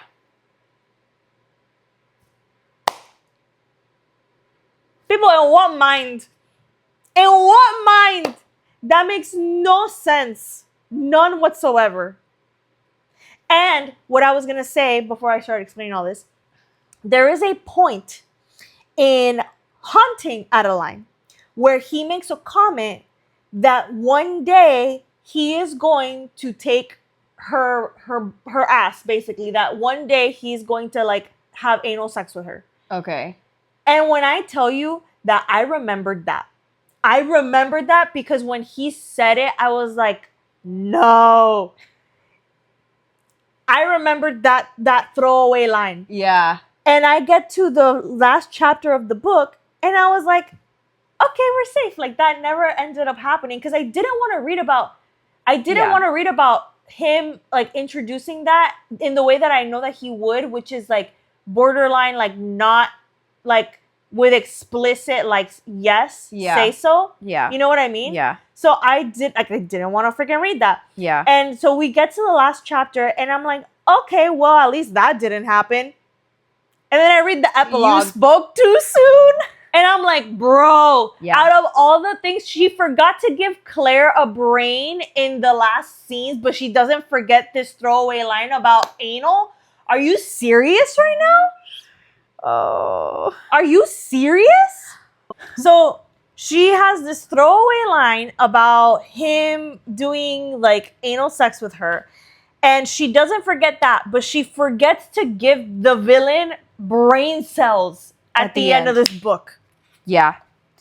And I think my thing that I really have beef with, okay, I don't know, this might be divulging, like, too much about myself, but, like, I care about my boyfriend in ways that I'm like, I want to know, like, if there are things that you might like that I would not think to try. Yeah. But I gave him a hard and fast line. There is a hard and fast line. That I said, nothing goes in and exit. Because have you seen that joke where it's a ER physician and it's like, oh, this lady comes into the ER and he's like, oh, like, what is bothering you today? And she's like, oh, you know, like, my butt is hurting. And he's like, well, where is it hurting? And she's like, you know, like, around the entrance. And he's like, well, first of all, that's an exit. And if you keep calling it an entrance, then you're gonna have pain. And I cracked up at that. So for me, I was like, okay, that's like a hard and fast line for me. Yeah, That's like an exit. Yeah, So, like, at what point, are there any boundaries for anything between them? Like, is there any healthy boundaries, or no, it's just all, like, bulldozing over everything? and I mean, which I know is a very naive thing of me to say, because we've been reading this book, and this man, like, bulldozes over every boundary. Yes. I'm sorry. I know there's someone out there that's gonna watch this and be like, why are you still surprised? I'm sorry. I know I shouldn't be surprised. And I'm not. I'm just still upset about it. And I'm still upset about the fact that she's waking up from a nightmare. And that's the time for you to, like... A nightmare where she was assaulted. Yeah. Like, that's the time for you to be, like, loving and nurturing and, like, pet her hair and, like, soothe her, not ram her in the butt. Like, that's not the time for that. And I can't even tell you about the details of word choice or anything in this, because I actually really could not read it. Yeah. I actually straight up was like looking at the words and being like, oh God, when does it end? Yeah. The interesting thing that we learn in the epilogue is that Sibby has been gone for 3 months, and it turns out that this guy, Craven, is from the cult where Sibby, like, grew up. So they, like, know each other. So now we don't know, okay, did Sibby disappear with them because, like, one of them killed the other and now the other's in hiding? Were they, like, a romantic thing from their cult? Like, we have no idea. Just that they're gone. Well, I thought they were siblings also. That's what I thought. Oh. Okay, but everybody in the cult was siblings, so it could have been both. That's true. It does get dark in this book, so yeah. I wouldn't be surprised. Yeah. So yeah, the only thing good that came out of this epilogue. So okay, by the end of it, he gives her an engagement ring, doesn't he? What? Maybe I didn't read it. Yeah. I was tired of this shit. I was going to say, yeah, he gives her... I thought he gave her a rose and the engagement ring was, like, in the rose. Oh, really? Because she says, are you proposing because you're in love with me?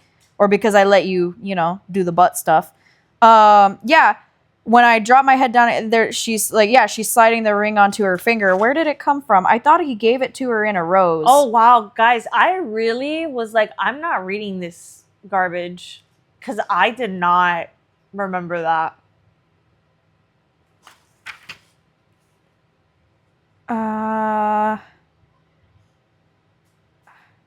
Yeah, I grab a rose from the nightstand. Oh, and the ring falls from it and onto the bed. But this is exactly like right after they the finished. end. Yeah, exactly. That's probably why I didn't read it. Yeah. So he, like, how his thing has been, like, at the end of their encounters, he, like, gives her a rose. This rose, like, had the engagement ring in it, and it, like, fell out of it. Oh. And I was like, I mean, all right. What did it look like? Oh, let's see. Nosy. It's a white gold band shaped in a vine with tiny white jewels encrusted into it. The band forms into a rose made up of bright red rubies. Oh, interesting. Okay. Yeah. And he said there aren't any diamonds in it. And I was like, all right. Just some blood rubies, that's all. I feel like you shouldn't say that to the reader, though. You know what I mean? Like, I feel like what isn't that, like, in our discussion, wouldn't that be such an interesting piece for us, the reader, to put together to say, like, oh, look, and the engagement ring is, like, not your classic engagement ring, and it's just, like, rubies and, like, all these colored things. And then we're like, Oh, because why would she want a Want a diamond diamond. after everything that she was called the diamond? Exactly. It cheapens it. Exactly. By exposing it to the reader. Like no that. one wants to be told, they want to be shown. Yeah. Is like the rule that I was always taught when I was like learning to write back in like high school and stuff. My teacher always said like, you show them, you don't tell them. Yeah. So yeah, That's why agree. the curtains are blue. Yeah, I know. So yeah, he like proposes to her, they get engaged, blah, blah, blah. And then like the way that it actually ends is that there was something in the mailbox, and it was a little like folded note that was in the mailbox. And it says, I don't know what you did to convince him, and I don't really want to know. Thank you for saving Katerina and keeping her safe, but fuck you for sparing my life, especially because I think you did it to fucking spite me, and I can't even blame you for that. Stay safe, Princessa. So that was from Rio. From Rio. Yep. Did you see Oh, yeah, that? yeah, I saw okay. that part. Okay. Yeah. I didn't know. I did see that part because I like flipped through it and then I saw that part and I was like, yay. Moral of the story, I'm so glad that I can get rid of this book. This book will not even be staying on my bookshelf. Yeah. And I understand now. So like another like bit of Erin lore is that I'm a troll on Facebook Marketplace. I don't even really scroll on social media. I constantly, if I'm scrolling on my phone, I'm scrolling through Facebook Marketplace ads. Mm-hmm. And someone had posted this book, the first book, and Where's Molly for like $5. And I was like, oh great, like I've seen this like on like Book Talk. Yeah. I was like, oh sure, like I knew that it was like dark, but I didn't obviously know the extent of it. I just was like, yeah, like I've seen it on Book Talk. I'll give it a try, especially since it's only $5. And the lady handed them to me and she was like, good luck. And I was like, what? What are you? And now I'm like, you should have said more than just good luck. Yeah. Because this, I needed to see Jesus for a little while after Girl, this. Yes. Oh my gosh. I stopped reading for a little bit. Yeah, me too. It like gave me like reading Sarah J. Maas's books and R.F. Kuang's books invigorated my adult reader. And this book kind of shut it down. Oh, yeah. I was like, I'm done. Oh, yeah. I'm done. Because I was on such a good wave of reading like all the Sarah J. Maas books, and I was like, ooh, and this and that. And even the Scarred book that we read was still like fun. It We was had like a novella. Like we had fun like reading it. We Like, did it have wasn't- fun. It was a dark romance, but Yeah. it was like, you know, we like had fun discussing it. And like, I don't know what happened with this book. Like, Because- I really don't know. I wish I had my Goodreads. I wonder if I can bring up my Goodreads Ooh, I wonder, yeah. review so that I could share it with you guys. Yeah. Because my thing is, if you can't find it, we can also like put it in the caption or something of the video. Oh, true. But like my thing is, this book took a toll on me, like my sanity, Mhm. and it took a toll on the way that like I talk to you about books. You know, like because it got to the point where I was like, I don't want to talk about this with you because it like.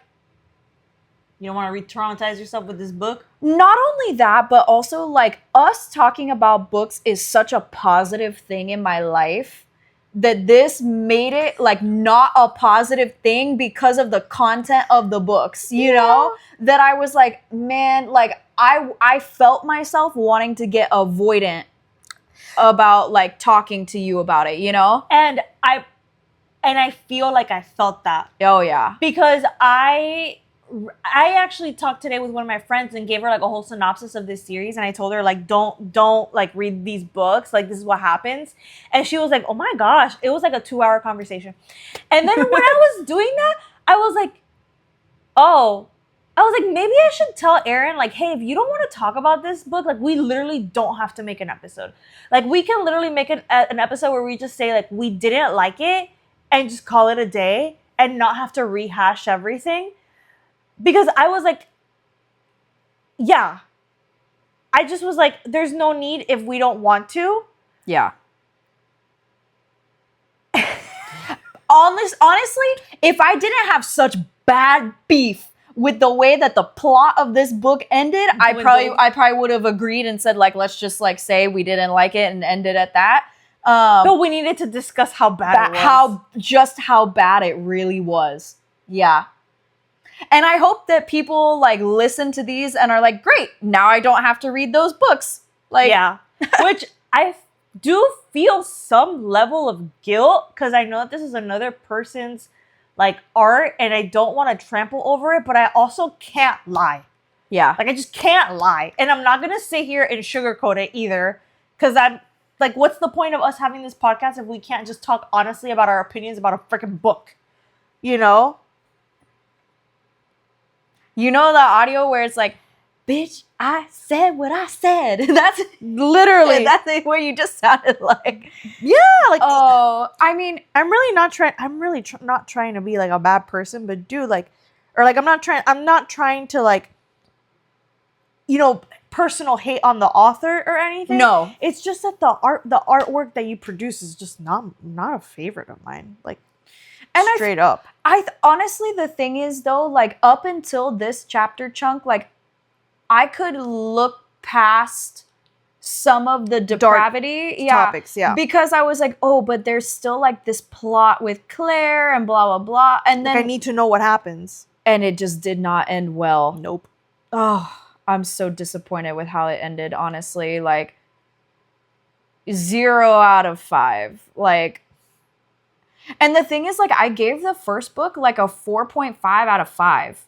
I give it like a 3.5. Yeah. Like in my review. I don't know what I said in the video. Y'all gonna have to fact check me on that one. Yeah. Because like the first book, I remember explicitly saying like, oh, like the writing was sophisticated enough that it was a good balance of like, if you just wanted to read it and not dissect it, you didn't have to. Mm-hmm. But if you wanted to pick it apart the way that we do, you also could.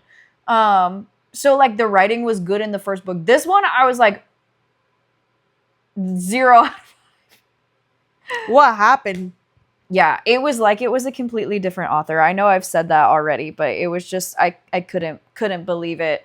And I originally had planned on reading Where's Molly and Satan's Affair, but honestly, I think I'm just gonna like look up what happens just to know like what happened to Sibby.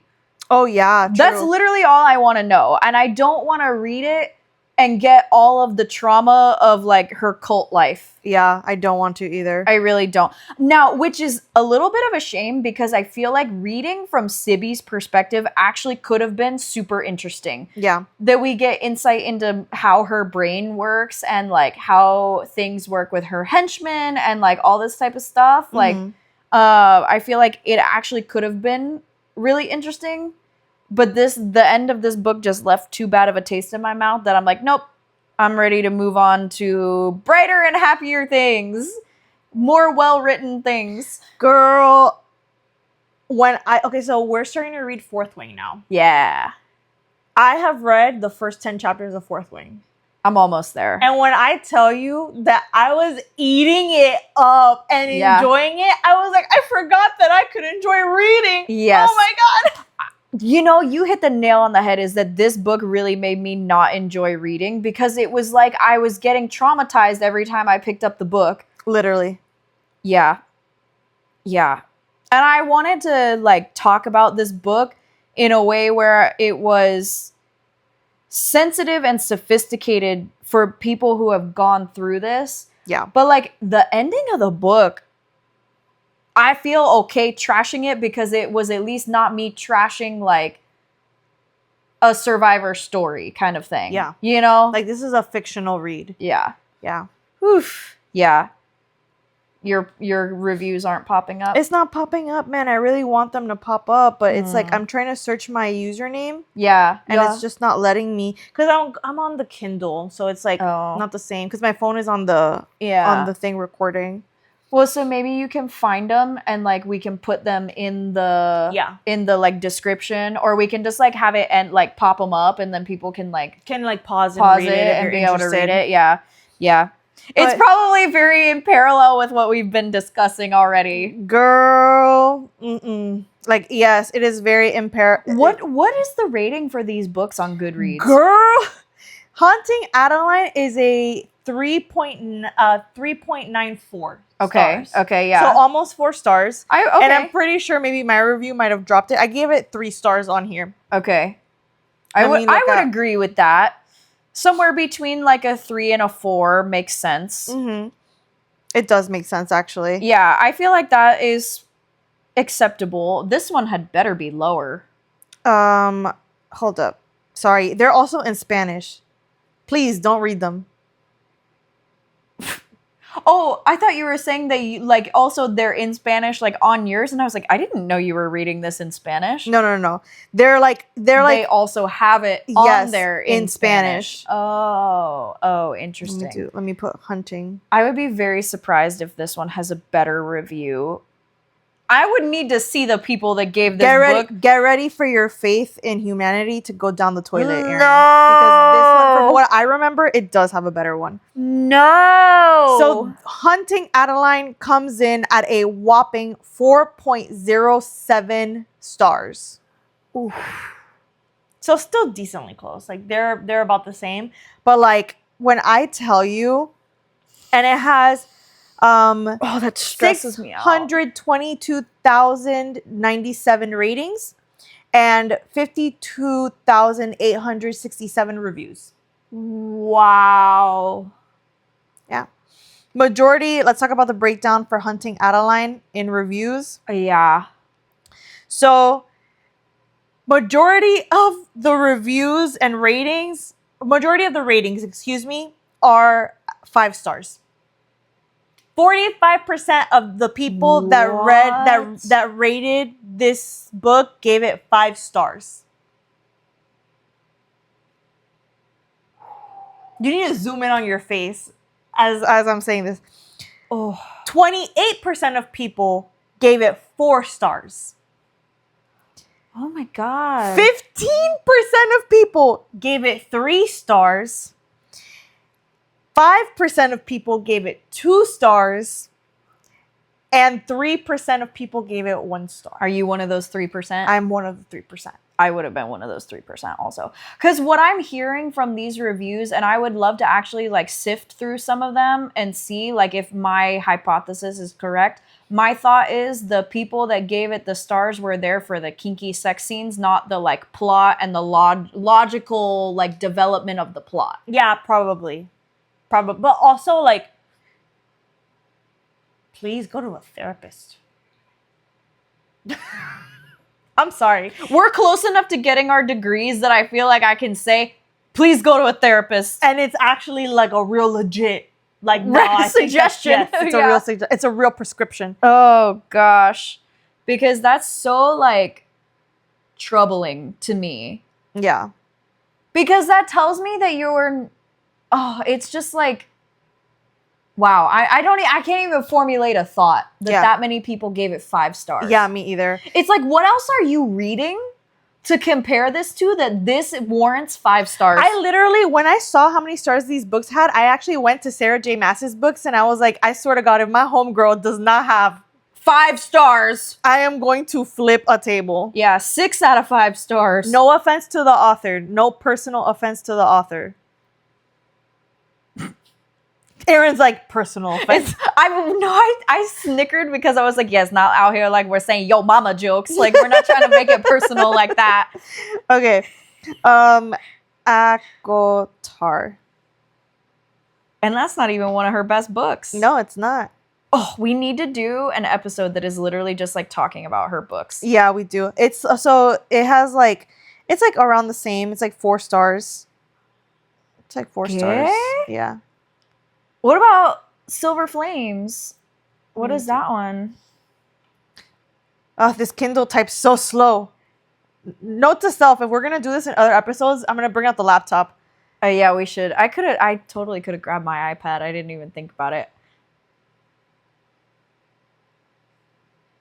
Oh, sorry. Shit. Silver Flames, Yeah. yeah. Because, okay, I just find it so hard to believe. This is people that, like, probably basically watch, like, really kinky porn that gave this book 5 stars. Okay, so A Court of Silver Flames has 4.1 4-5 stars average Okay, so with it's 2 still higher. million ratings. Okay, that checks out.